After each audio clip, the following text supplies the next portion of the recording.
Punjabi radio ਅਤੇ ਸਤਿਕਾਰਤ ਸਰੋਤਿਆਂ ਨੂੰ ਪਿਆਰ ਭਰੀ ਨਿੱਘੀ ਸਤਿ ਸ੍ਰੀ ਅਕਾਲ ਜੀ ਆਇਆਂ ਨੂੰ। ਸੋਸ਼ਲ ਮੀਡੀਆ ਦੇ ਜ਼ਰੀਏ ਜੁੜੇ ਹੋਏ ਸਾਰੇ ਹੀ ਸਾਡੇ ਦਰਸ਼ਕਾਂ ਨੂੰ ਵੀ ਜੀ ਆਇਆਂ ਨੂੰ ਆਖਦੇ ਹਾਂ, ਸਤਿ ਸ੍ਰੀ ਅਕਾਲ ਬੁਲਾਉਂਦੇ ਹਾਂ। ਪ੍ਰੋਗਰਾਮ ਪੰਜਾਬੀ ਟੈਕ ਟਾਕ ਲੈ ਕੇ ਹਾਜ਼ਰ ਹੋ ਚੁੱਕੇ ਹਾਂ। ਮੈਂ ਰਾਜਕਰਨਵੀਰ ਸਿੰਘ, ਜੁੜ ਚੁੱਕੇ ਨੇ ਇਸ ਟਾਈਮ ਹਰਵਿੰਦਰ ਸਿੰਘ ਕੰਗ। ਹਰਵਿੰਦਰ ਸਿੰਘ ਜੀ ਆਇਆਂ ਨੂੰ ਸਵਾਗਤ ਹੈ, ਸਤਿ ਸ੍ਰੀ ਅਕਾਲ ਜੀ। ਸਤਿ ਸ਼੍ਰੀ ਅਕਾਲ ਰਾਜਕਨਵੀਰ ਸਿੰਘ ਤੇ ਪੰਜਾਬੀ ਰੇਡੀਓ USA ਸੁਣਨ ਵਾਲੇ ਸਾਡੇ ਸਾਰੇ ਮਾਣਕ ਸਰੋਤੇ ਤੇ ਵਿਊਅਰਸ ਨੂੰ ਨਿੱਘੀ ਜੀ ਆਇਆਂ ਆਖਦੇ ਹਾਂ ਪ੍ਰੋਗਰਾਮ ਪੰਜਾਬੀ ਟੈਕ ਟਾਕ ਦੇ ਵਿੱਚ। ਇਹਦੇ ਵਿੱਚ ਅਸੀਂ ਗੱਲਾਂ ਬਾਤਾਂ ਕਰਦੇ ਹਾਂ ਟੈਕਨੋਲੋਜੀ ਦੀ ਦੁਨੀਆ ਦੇ ਵਿੱਚ ਕੀ ਵਾਪਰ ਰਿਹਾ ਤੇ ਉਹਨੂੰ ਸੌਖੇ ਤਰੀਕੇ ਦੇ ਨਾਲ ਆਪਣੀ ਪੰਜਾਬੀ ਦੇ ਵਿੱਚ ਆਪਣੀ ਆਡੀਅנס ਤੱਕ ਆਪਾਂ ਗੱਲਬਾਤ ਨੂੰ ਪਹੁੰਚਾ ਸਕੀਏ, ਇਹ ਸਾਡਾ ਮੁੱਖ ਮੰਤਵ ਹੁੰਦਾ। ਸੋ ਜੀ ਆਇਆਂ ਨੂੰ ਜੀ। ਸਾਡੇ ਅੱਜ ਦੇ ਇਸ ਪ੍ਰੋਗਰਾਮ ਨੂੰ ਤੁਹਾਡੇ ਸਾਰਿਆਂ ਤੱਕ ਪਹੁੰਚਾਉਣ 'ਚ ਸਹਿਯੋਗ ਕਰਦੇ ਨੇ ਖਾਲਸਾ ਇੰਸ਼ੋਰੈਂਸ ਏਜੰਸੀ, ਜਿਨ੍ਹਾਂ ਦੇ ਕੋਲੋਂ ਤੁਸੀਂ ਹਰ ਇੱਕ ਤਰੀਕੇ ਦੀ ਇੰਸ਼ੋਰੈਂਸ ਕਰਵਾ ਸਕਦੇ ਹੋ। ਇੰਸ਼ੋਰੈਂਸ ਬਾਰੇ ਪਤਾ ਕਰਨ ਲਈ ਕਾਲ ਕਰ ਸਕਦੇ ਹੋ 408-272-2500 ਦੇ ਉੱਤੇ। ਟੇਰਕੇਨਾ ਇਮੀਗ੍ਰੇਸ਼ਨ ਲਾ ਫਰਮ, US ਇਮੀਗ੍ਰੇਸ਼ਨ ਦਾ ਹੋਵੇ ਕਿਸੇ ਵੀ ਤਰੀਕੇ ਦਾ ਕੰਮ, ਕਾਲ ਅਟਰਨੀ ਜੇ ਟੇਰਕੇਨਾ 415-909-0503 ਦੇ ਉੱਤੇ। ਇਹਨਾਂ ਸਾਰਿਆਂ ਦਾ ਅਸੀਂ ਧੰਨਵਾਦ ਕਰਦੇ ਹਾਂ। ਜੇ ਤੁਸੀਂ ਵੀ ਇਸ ਪ੍ਰੋਗਰਾਮ ਨੂੰ ਸਪਾਂਸਰ ਕਰਨਾ ਚਾਹੁੰਦੇ ਹੋ, ਸੰਪਰਕ ਕਰ ਸਕਦੇ ਹੋ 408-722-7698 ਦੇ ਉੱਤੇ। ਗੱਲਬਾਤ ਜਿਹੜੀ ਆ ਕਰਾਂਗੇ ਆਪਾਂ ਟੈਕਨੋਲੋਜੀ ਦੇ ਨਾਲ ਸੰਬੰਧਿਤ। ਬੀਤੇ ਸਮੇਂ ਦੇ ਵਿੱਚ ਆਪਾਂ ਕਈ ਜਿਹੜੇ ਟਾਕ ਸ਼ੋਅ ਕੀਤੇ AI ਦੇ ਨਾਲ। ਇਸ ਟਾਈਮ ਜੇ ਦੇਖਿਆ ਜਾਵੇ ਤਾਂ AI ਦੇ ਨਾਲ ਸੰਬੰਧਿਤ ਬਹੁਤ ਸਾਰੀਆਂ ਜਿਹੜੀਆਂ ਖਬਰਾਂ ਆ ਉਹ ਚੱਲ ਰਹੀਆਂ, ਬਹੁਤ ਸਾਰੀਆਂ ਜਿਹੜੀਆਂ ਅਪਡੇਟਸ ਆ ਉਹ ਉਸ ਨਾਲ ਜੁੜੀਆਂ ਹੈਗੀਆਂ। ਸੋ ਉਸ ਬਾਰੇ ਆਪਾਂ ਆਪਣੇ ਸਰੋਤਿਆਂ ਨੂੰ, ਦਰਸ਼ਕਾਂ ਨੂੰ ਹੋਰ ਜਾਣੂ ਕਰਾਉਣ ਦੀ ਜਿਹੜੀ ਉਹ ਕੋਸ਼ਿਸ਼ ਕਰਾਂਗੇ। ਸੋਰਾ ਜਿਹੜਾ ਟੈਕਸਟ ਟੂ ਵੀਡੀਓ ਜਨਰੇਟਿਵ AI ਆਇਆ ਸੀ, ਉਸ ਦੇ ਬਾਰੇ ਵੀ ਆਪਾਂ ਚਰਚਾ ਕੀਤੀ ਸੀ।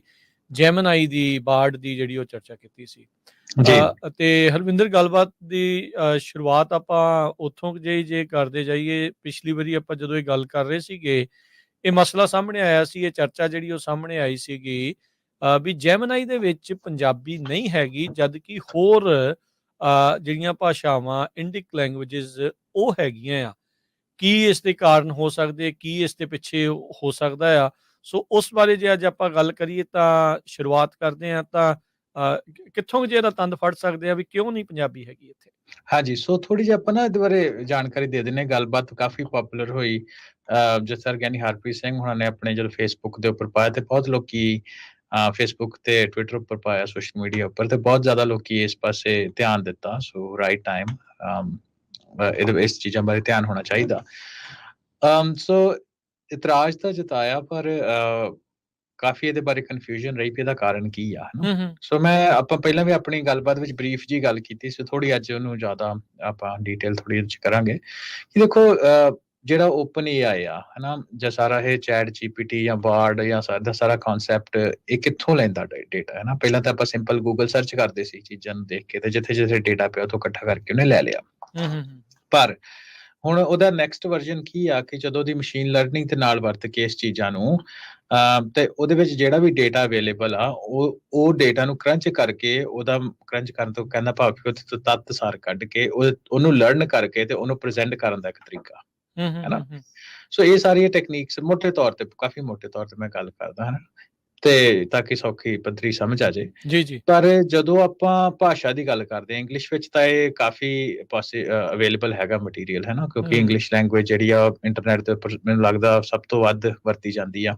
ਤੇ ਉਹਦੇ ਉੱਤੇ ਤੇ ਮਾਡਲ ਜਿਹੜੇ ਬਣਦੇ ਆ ਉਹ ਤਾਂ ਬੜਾ ਸੌਖਾ, ਇਹ ਸਾਰੀ ਚੀਜ਼ਾਂ ਨੂੰ ਇੰਗਲਿਸ਼ ਵਿੱਚ ਆਪਾਂ ਡੇਟਾ ਲੈ ਲੈਂਦੇ ਆ।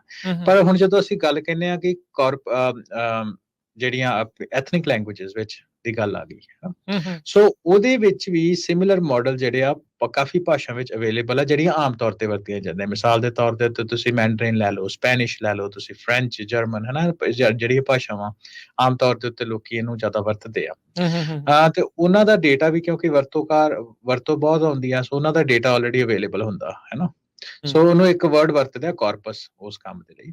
ਸੋ ਉਹ ਡੇਟਾ ਅਵੇਲੇਬਲ ਆ। ਹੁਣ ਜਦੋਂ ਆਪਾਂ ਇੰਡਿਕ ਲੈਂਗੁਏਜ ਦੀ ਗੱਲ ਕਰਦੇ, ਜਿਹੜਾ ਇੰਡੀਅਨ ਸਬ ਕੰਟੀਨੈਂਟ ਦੇ ਵਿੱਚ ਜਿਹੜੇ ਭਾਸ਼ਾਵਾਂ ਵਰਤੀਆਂ ਜਾਂਦੀਆਂ, ਹਨਾ, ਸੋ ਉਹਨਾਂ ਦੇ ਵਿੱਚ ਇਹ ਤਾਮਿਲ, ਤੇਲਗੂ ਵਗੈਰਾ ਜਿਹੜੀ ਭਾਸ਼ਾ ਹੈਗੀਆਂ ਉਹਨਾਂ ਕੋਲ, ਹਨਾ, ਉਹ ਆਪਾਂ ਨੂੰ ਬਾਰਡ ਦੇ ਉੱਪਰ ਮਿਲ ਜਾਂਦੀ ਹੈ, ਪਰ ਪੰਜਾਬੀ ਦੀ ਸਪੋਰਟ ਨਹੀਂ ਆਉਂਦੀ, ਹਨਾ। ਸੋ ਉਹਦਾ ਹਾਂਜੀ, ਇਸ ਤੋਂ ਪਹਿਲਾਂ ਆਪਾਂ ਇਸ ਦੇ ਵਿੱਚ ਅੱਗੇ ਵਧੀਏ। ਜਿਹੜਾ ਤੁਸੀਂ ਇੱਕ ਵਰਡ ਵਰਤਿਆ, ਕਾਰਪਸ, ਉਹਦੇ ਬਾਰੇ ਵੀ ਜਿਹੜਾ ਉਹ ਦੱਸਦੇ ਜਾਣਾ ਹੈ ਵੀ ਆਪਣੇ ਸਰੋਤਿਆਂ ਦੇ ਲਈ। ਇਹ ਇੱਕ ਅੱਜ ਕੱਲ੍ਹ AI ਦੀ ਜਿਹੜੀ ਲੈਂਗੁਏਜ ਦੀ ਕਹਿ ਲਓ ਵੀ ਸਟੱਡੀ ਦੇ ਲਈ ਇੱਕ ਡਾਟਾ ਸੈੱਟ ਆ, ਇੱਕ ਮਾਡਲ ਆ, ਵੀ ਉਹਦਾ ਮਤਲਬ ਕੀ ਆ। ਲੈਟਿਨ ਤੋਂ ਵਰਡ ਆਇਆ ਆ ਕਾਰਪਸ, ਜਿਸ ਦਾ ਅਸਲ 'ਚ ਮਤਲਬ ਹੁੰਦਾ ਬਾਡੀ, ਸਰੀਰ, ਪਰ ਇਹਦੇ ਹਾਂਜੀ ਵਿੱਚ ਇਹ ਆਪਾਂ ਇਨਸਾਨੀ ਸਰੀਰ ਦੀ ਨਹੀਂ ਗੱਲ ਕਰ ਰਹੇ, ਕਿ ਡਾਟਾ ਦੀ ਜਿਹੜੀ ਗੱਲ ਕਰ ਰਹੇ, ਡਾਟਾ ਦਾ ਸਰੀਰ ਆ ਜਾਂ ਡਾਟਾ ਸੈੱਟ ਆ। ਰੀਸੈਂਟਲੀ ਰੈਡਿਟ ਦਾ CEO, ਵਿਕੀਪੀਡੀਆ ਦਾ ਫਾਊਂਡਰ, ਮਾਈਕਰੋਸਾਫਟ ਦਾ ਜਿਹੜਾ ਬਿਲ ਗੇਟਸ, ਇਹਨਾਂ ਸਾਰਿਆਂ ਨੇ ਇਹ ਵਰਡ ਜਿਹੜਾ AI ਦੀ ਟੈਕ ਨੂੰ ਲੈ ਕੇ ਬਹੁਤ ਜਿਹੜਾ ਉਹ ਵਰਤਿਆ ਹੈਗਾ, ਕਾਰਪਸ। ਜੀ ਜੀ ਸੋ ਜਿਹੜੀ AI ਕਾਰਪਸ ਆ, ਉਹਦੇ ਬਾਰੇ ਜੇ ਹਰਵਿੰਦਰ ਮੈਂ ਦੱਸਦਾ ਜਾਵਾਂ ਤਾਂ ਇਹ ਇੱਕ ਐਸਾ ਬਾਡੀ ਆ, ਡਾਟਾ ਦੀ ਇਹ ਬਾਡੀ ਆ ਜਿਸ ਨੂੰ ਉਹ ਸਟੱਡੀ ਕਰਦਾ ਆ। AI ਉਸ ਨੂੰ ਸਟੱਡੀ ਕਰਦੀ, ਉਸ ਤੋਂ ਲਰਨ ਕਰਦੀ, ਉਹ ਸਿੱਖਦੀ ਆ ਵੀ ਕੀ ਕੁਛ ਜਿਹੜਾ ਉਹ ਹੈਗਾ ਆ। ਜਿੱਦਾਂ ਹੁਣ ਤੁਸੀਂ ਦੂਜੀਆਂ ਇੰਡਿਕ ਲੈਂਗੁਏਜਸ ਦੀ ਗੱਲ ਕਰਨ ਲੱਗੇ ਆ, ਸੋ ਇਹ ਇਸ ਤਰੀਕੇ ਦਾ ਡਾਟਾ ਸੈੱਟ ਆ, ਡਾਟਾ ਦੀ ਇਹ ਬਾਡੀ ਆ ਜਿਸ ਤੋਂ AI ਲਰਨ ਕਰ ਰਹੀ ਆ ਵੱਖ-ਵੱਖ ਲੋਕਲ ਲੈਂਗੁਏਜਸ ਜਾਂ ਰੀਜਨਲ ਲੈਂਗੁਏਜਸ, ਲੋਕਾਂ ਦੀ ਜਿਹੜੀ ਜ਼ੁਬਾਨ ਆ। ਤੇ ਇਸੇ ਤਰੀਕੇ ਦੇ ਨਾਲ ਬਾਰਡ, ਜੈਮਨਾਈ ਦੇ ਵਿੱਚ ਵੀ AI ਕਾਰਪਸ ਦੀ ਵਰਤੋਂ ਆ। ਇਹਦੇ ਵਿੱਚ ਪੰਜਾਬੀ ਹੈਗੀ ਆ, ਨਹੀਂ ਹੈਗੀ, ਕੀ ਆ, ਕਿਵੇਂ ਆ, ਉਹ ਆਪਾਂ ਨੂੰ ਹਰਵਿੰਦਰ ਜਿਹੜਾ ਉਹ ਦੱਸਦੇ ਆ। ਹਾਂਜੀ, ਸੋ ਮੋਟੇ ਤੌਰ ਦੇ ਉੱਤੇ ਗੱਲ ਕਹਿਣ ਦਾ ਇਹ ਆ ਕਿ ਪੰਜਾਬੀ ਦਾ ਜਿਹੜਾ ਕਾਰਪਸ ਆ ਬਹੁਤ ਘੱਟ ਆਪਾਂ ਨੂੰ ਮਿਲਦਾ, ਹੈਨਾ। ਸੋ ਜਿਹੜਾ ਮਿਲਦਾ ਵਾ ਉਹ ਵੀ ਇੰਨਾ ਕਹਿ ਲਓ ਕਿ ਜਿੰਨਾ ਚਾਹੀਦਾ ਹੁੰਦਾ ਸਟੀਕ ਨਹੀਂ ਮਾਡਲਸ ਨਾਲੇ। ਨੂੰ, ਹਾਂਜੀ ਜਿੰਨਾ ਚਾਹੀਦਾ ਹੁੰਦਾ ਮਾਡਲਸ ਨੂੰ ਟ੍ਰੇਨ ਕਰਨ ਦੇ ਲਈ, ਉਹਨਾਂ ਅਵੇਲੇਬਲ ਨਹੀਂ ਆ, ਠੀਕ ਹੈ। ਹੈਨਾ। ਸੋ ਹੁਣ ਗੱਲ ਇਹ ਹੈ ਕਿ ਇਹ ਤਾਂ ਹੋ ਗਈ ਸਾਡੀ ਸਿੰਪਲ ਪ੍ਰੋਬਲਮ ਸਟੇਟਮੈਂਟ। ਹੁਣ ਇਹਦਾ ਹੱਲ ਕੀ ਹੋਵੇ, ਹੈਨਾ। ਇਹਦਾ ਹੱਲ ਇਹ ਹੋਵੇ ਕਿ ਜਿਹੜੀਆਂ ਆਪਣੀਆਂ ਪੁਰਾਣੀਆਂ ਜਿਹੜਾ ਰਿਟਨ ਕੰਟੈਂਟ ਹੈਗਾ ਆਪਣਾ ਆਨਲਾਈਨ ਪਿਆ, ਮੈਂ ਦੱਸਦੇ ਜਾਵਾਂ ਕਿ ਜਦੋਂ ਇੰਟਰਨੈਟ, ਸੋਸ਼ਲ ਮੀਡੀਆ ਦਾ 95 ਜਾਂ 2000 ਤੋਂ ਬਾਅਦ ਹੀ ਜ਼ਿਆਦਾ ਪ੍ਰਚਲਿਤ ਹੋਇਆ, ਲੋਕਾਂ ਨੇ ਲਿਖਣਾ ਵਗੈਰਾ ਸ਼ੁਰੂ ਕੀਤਾ ਜ਼ਿਆਦਾ, ਜਾਂ ਨਿਊਜ਼ਪੇਪਰ ਜਾਂ ਹੋਰ ਜਿਹੜਾ ਇੰਟਰਨੈਟ ਉੱਤੇ ਸਮਾਨ ਪਿਆ ਹੁੰਦਾ ਜਾਂ ਮਟੀਰੀਅਲ ਪਿਆ ਹੁੰਦਾ, ਇਹ 2000 ਤੋਂ ਬਾਅਦ ਸ਼ੁਰੂ ਹੋਇਆ, ਹੈਨਾ, ਜ਼ਿਆਦਾਤਰ। ਸੋ ਉਹਦੇ ਵਿੱਚ ਕਾਫੀ ਤਰ੍ਹਾਂ ਦਾ ਰਲਵਾਂ ਮਿਲਵਾਂ ਜਿਹਾ ਮਟੀਰੀਅਲ ਜਿਹੜਾ ਉਹ ਆਪਾਂ ਨੂੰ ਸਿੱਖਣ ਨੂੰ ਮਿਲਿਆ। ਫਿਰ ਵੀ ਮੈਂ ਦੱਸਾਂ ਬਾਕੀ ਭਾਸ਼ਾਵਾਂ ਦੇ ਬਰਾਬਰ ਪੰਜਾਬੀ ਦੇ ਵਿੱਚ ਇੰਨਾ ਵੀ ਅੱਜ ਦੇ ਸਮੇਂ ਵਿੱਚ ਅਵੇਲੇਬਲ ਨਹੀਂ ਆ। ਸੋ ਉਹਦਾ ਇੱਕ ਹੱਲ ਰਾਜ ਕਰਨ ਸੌਖਿਆ ਇਹ ਹੋ ਸਕਦਾ ਕਿ ਜਿਹੜੇ ਆਪਣੇ ਪੁਰਾਣੇ ਕਿਤਾਬਾਂ ਵਾ ਜਾਂ ਆਪਣੀਆਂ ਪੁਰਾਣੇ ਨਿਊਜ਼ਪੇਪਰ ਹੈਗੇ ਆ ਜਾਂ ਹੋਰ ਵੀ ਮਟੀਰੀਅਲ ਹੈ ਨਾ, ਕਾਰਪਸ ਦਾ ਨੂੰ ਤਾਂ ਕੰਟੈਂਟ ਤੋਂ ਹੀ ਬਣਨਾ ਨਾ। ਬਿਲਕੁਲ ਬਿਲकुल, ਜੋ ਅਵੇਲੇਬਲ ਆ ਉਸੇ ਦੀ ਬਾਡੀ ਬਣਨੀ ਹੈ। ਬਿਲਕੁਲ, ਹਾਂਜੀ, ਉਹਦੀ ਹੀ ਬਾਡੀ ਬਣਨੀ, ਉੱਤੇ ਮਾਡਲ ਟ੍ਰੇਨ ਹੋਣੇ ਆ। ਸੋ ਇੱਕ ਉਹਦਾ ਤਰੀਕਾ ਹੈ ਜੋ ਮੈਨੂੰ ਲੱਗਦਾ ਕਿ ਸੌਖਿਆ ਇਹ ਆ ਕਿ ਜਿਹੜਾ ਆਪਣਾ ਪੁਰਾਣਾ ਮਟੀਰੀਅਲ ਹੈਗਾ ਉਹਨੂੰ ਅਸੀਂ ਵੱਧ ਤੋਂ ਵੱਧ ਆਨਲਾਈਨ OCR ਬੇਸਡ ਪਾਇਆ ਜਾਏ। OCR ਮੈਂ ਦੱਸ ਦਵਾਂ ਕਿ ਰੀਡਿੰਗ ਟੈਕਨੀਕ ਹੁੰਦੀ ਹੈ ਜਿਹਦੇ ਵਿੱਚ ਤੁਸੀਂ ਜਿਹੜਾ PDF ਜਾਂ ਸਕੈਨਡ ਜਿਹੜੀ ਚੀਜ਼ਾਂ ਉਹਨੂੰ ਤੁਸੀਂ ਵਰਡ ਦੇ ਵਿੱਚ ਕਨਵਰਟ ਕਰ ਲੈਂਦੇ ਹੋ। ਪੰਜਾਬੀ ਦੇ ਵਿੱਚ ਮੈਂ ਕੁਛ ਸੱਜਣਾ ਨਾਲ ਗੱਲ ਕਰਦਾ ਸੀ ਤੇ ਉਹ ਮੈਨੂੰ ਦੱਸਦੇ ਸੀ ਕਿ ਕੁਛ OCRs ਵਗੈਰਾ ਜਿਹੜੇ ਪੰਜਾਬੀ 'ਚ ਐਗਜ਼ਿਸਟ ਕਰਦੇ, ਕਿਉਂਕਿ ਜਿਹੜਾ ਪੰਜਾਬੀਆਂ ਦਾ ਬਹੁਤ ਜ਼ਿਆਦਾ ਰਿਟਨ ਮਟੀਰੀਅਲ ਆ, ਸਟੀਕ ਮਟੀਰੀਅਲ ਆ, ਉਹ ਪੁਰਾਣੀ ਸਾਡੇ ਕਿਤਾਬਾਂ ਦੇ ਵਿੱਚ, ਗ੍ਰੰਥਾਂ ਦੇ ਵਿੱਚ ਜਾਂ ਹੋਰ ਜਿਹੜੀ ਆਪਾਂ PDF ਦੇ ਫਾਰਮ ਵਿੱਚ ਆਮ ਤੌਰ ਤੇ ਉੱਤੇ ਮਿਲ ਜਾਂਦੀ, ਜੇ ਉਹਨੂੰ OCR ਦੇ ਤਰੀਕੇ ਦੇ ਨਾਲ ਉਹਨੂੰ ਜੋੜ ਕੇ ਉਹਨੂੰ ਅਸੀਂ ਵਰਡ ਫਾਰਮੈਟ ਵਿੱਚ ਕਨਵਰਟ ਕਰਕੇ ਉਹਦਾ ਡੇਟਾ ਆਪਾਂ ਇੰਟਰਨੈਟ ਦੇ ਉੱਤੇ ਲੈ ਕੇ ਆਈਏ ਤੇ ਉਹਦੇ ਨਾਲ ਇਹ ਚੀਜ਼ਾਂ ਬਣ ਸਕਦੀਆਂ। ਤੇ ਉਸ ਤੋਂ ਬਾਅਦ ਥੋੜਾ ਡੈਡੀਕੇਟਡ, ਇਹ ਆਟੋਮੇਟਡ ਵੀ ਨਹੀਂ ਹੋਊਗਾ, ਥੋੜਾ ਜਿਹਾ ਉਹਦੇ ਤੇ ਆਪ ਵੀ ਕੰਮ ਕਰਨਾ ਪੈਣਾ, ਹੈਨਾ। ਸੋ ਥੋੜਾ ਰਿਸਰਚ ਵਾਲਾ ਤੇ ਥੋੜਾ ਮਿਹਨਤ ਵਾਲਾ ਜਿਹੜਾ ਕੰਮ ਆ, OCR ਆਪਟੀਕਲ ਕਰੈਕਟਰ ਰੈਕੋਗਨਾਈਜੇਸ਼ਨ, ਇਸ ਟੈਕਨੀਕ ਨੂੰ ਜਿਹੜਾ ਉਹ ਆਖਿਆ ਜਾਂਦਾ। ਮੈਨੂੰ ਅਜੇ ਵੀ ਯਾਦ ਆ ਜਦੋਂ ਆਪਾਂ, ਮੈਨੂੰ ਲੱਗਦਾ ਹਰਵਿੰਦਰ, ਆਪਾਂ ਇੰਜੀਨੀਅਰਿੰਗ ਦੇ ਟੈਸਟ ਵੀ ਦਿੰਦੇ ਨਹੀਂ, ਉਹ ਜਿਹੜੀਆਂ ਗੋਲੀਆਂ ਮਾਰਦੇ ਸੀ ਉਹ OCR ਰੀਡੇਬਲ ਹੁੰਦੀਆਂ ਸੀ ਨਾ, DMV ਦੇ ਵਿੱਚ ਵੀ, ਇੱਥੇ ਵੀ। ਤਾਂ ਸੋ ਇਹ ਸਾਰੀਆਂ ਚੀਜ਼ਾਂ, ਇਹ ਕਾਫੀ ਪੁਰਾਣੀ ਟੈਕਨੋਲੋਜੀ ਆ, ਪਰ ਇਹਨੂੰ ਹੁਣ ਭਾਸ਼ਾਵਾਂ ਦੇ ਲਈ ਦੇਖੋ ਵਰਤ ਰਹੇ ਆ, ਲੈਂਗੁਏਜਸ ਦੇ ਲਈ ਵਰਤ ਰਹੇ ਆ। ਸੋ ਆਪਾਂ ਨੂੰ ਆਪਣਾ ਜਿਹੜਾ ਕਾਰਪਸ ਆ, AI ਕਾਰਪਸ ਪੰਜਾਬੀ ਦਾ, ਉਹ ਵਿਸ਼ਾਲ ਕਰਨਾ ਪੈਣਾ ਆ, ਉਸ ਨੂੰ ਵਧਾਉਣਾ ਪੈਣਾ ਆ, ਫਿਰ ਹੀ ਇਹ ਜਿਹੜੀ ਚੀਜ਼ ਵਧੂਗੀ। ਜੀ ਨਾਲ ਦੀ ਨਾਲ ਰਾਜਕਨ ਮੈਂ ਇਹਦੇ ਵਿੱਚ ਇਹ ਗੱਲ ਦੱਸਾਂ ਕਿ ਚਲੋ ਵਧੀਆ, ਇਹਦੇ 'ਚ ਗੱਲ ਇਹ ਆ ਕਿ ਮੈਂ ਕੁਛ ਜਾਣਿਆਂ ਨੂੰ ਜਾਣਦਾ ਵੀ ਆ ਜਿਹੜੇ ਆਲਰੇਡੀ ਇਹਦੇ ਉੱਪਰ ਕੰਮ ਕਰ ਰਹੇ ਆ। ਸੋ ਸਾਡੇ ਜਿਹੜੇ ਸਰੋਤੇ ਆ ਜਾਂ ਵਿਊਅਰਸ ਆ, ਜੇ ਤੁਸੀਂ ਵੀ ਇਸ ਮਸਲੇ ਦੇ ਉੱਤੇ ਤੁਸੀਂ ਇਹਦੇ ਉੱਤੇ ਕੰਮ ਕਰਨਾ ਚਾਹੁੰਦੇ ਹੋ, ਜਾਂ ਤੁਹਾਡਾ ਇੰਟਰਸਟ ਹੈਗਾ, ਜਾਂ ਤੁਹਾਡੇ ਕੋਲ ਆਰਟੀਫਿਸ਼ੀਅਲ ਇੰਟੈਲੀਜੈਂਸ ਦਾ ਜਾਂ ਲੈਂਗੁਏਜ ਪ੍ਰੋਸੈਸਿੰਗ ਦਾ ਤੁਹਾਡੇ ਕੋਲ ਤਜਰਬਾ ਹੈਗਾ, ਜਾਂ ਇਨ ਜਨਰਲ ਸੌਫਟਵੇਅਰ ਇੰਜੀਨੀਅਰਿੰਗ ਦਾ ਤਜਰਬਾ ਹੈਗਾ, ਤਾਂ ਤੁਸੀਂ ਉਹਦਾ ਪਾਰਟ ਪੜ੍ਹਨਾ ਚਾਹੁੰਦੇ ਹੋ, ਜਿਹੜੇ ਸਾਡੇ ਸੋਸ਼ਲ ਮੀਡੀਆ ਚੈਨਲ ਉਹਦੇ ਥੱਲੇ ਤੁਸੀਂ ਕਮੈਂਟ ਕਰ ਸਕਦੇ ਹੋ।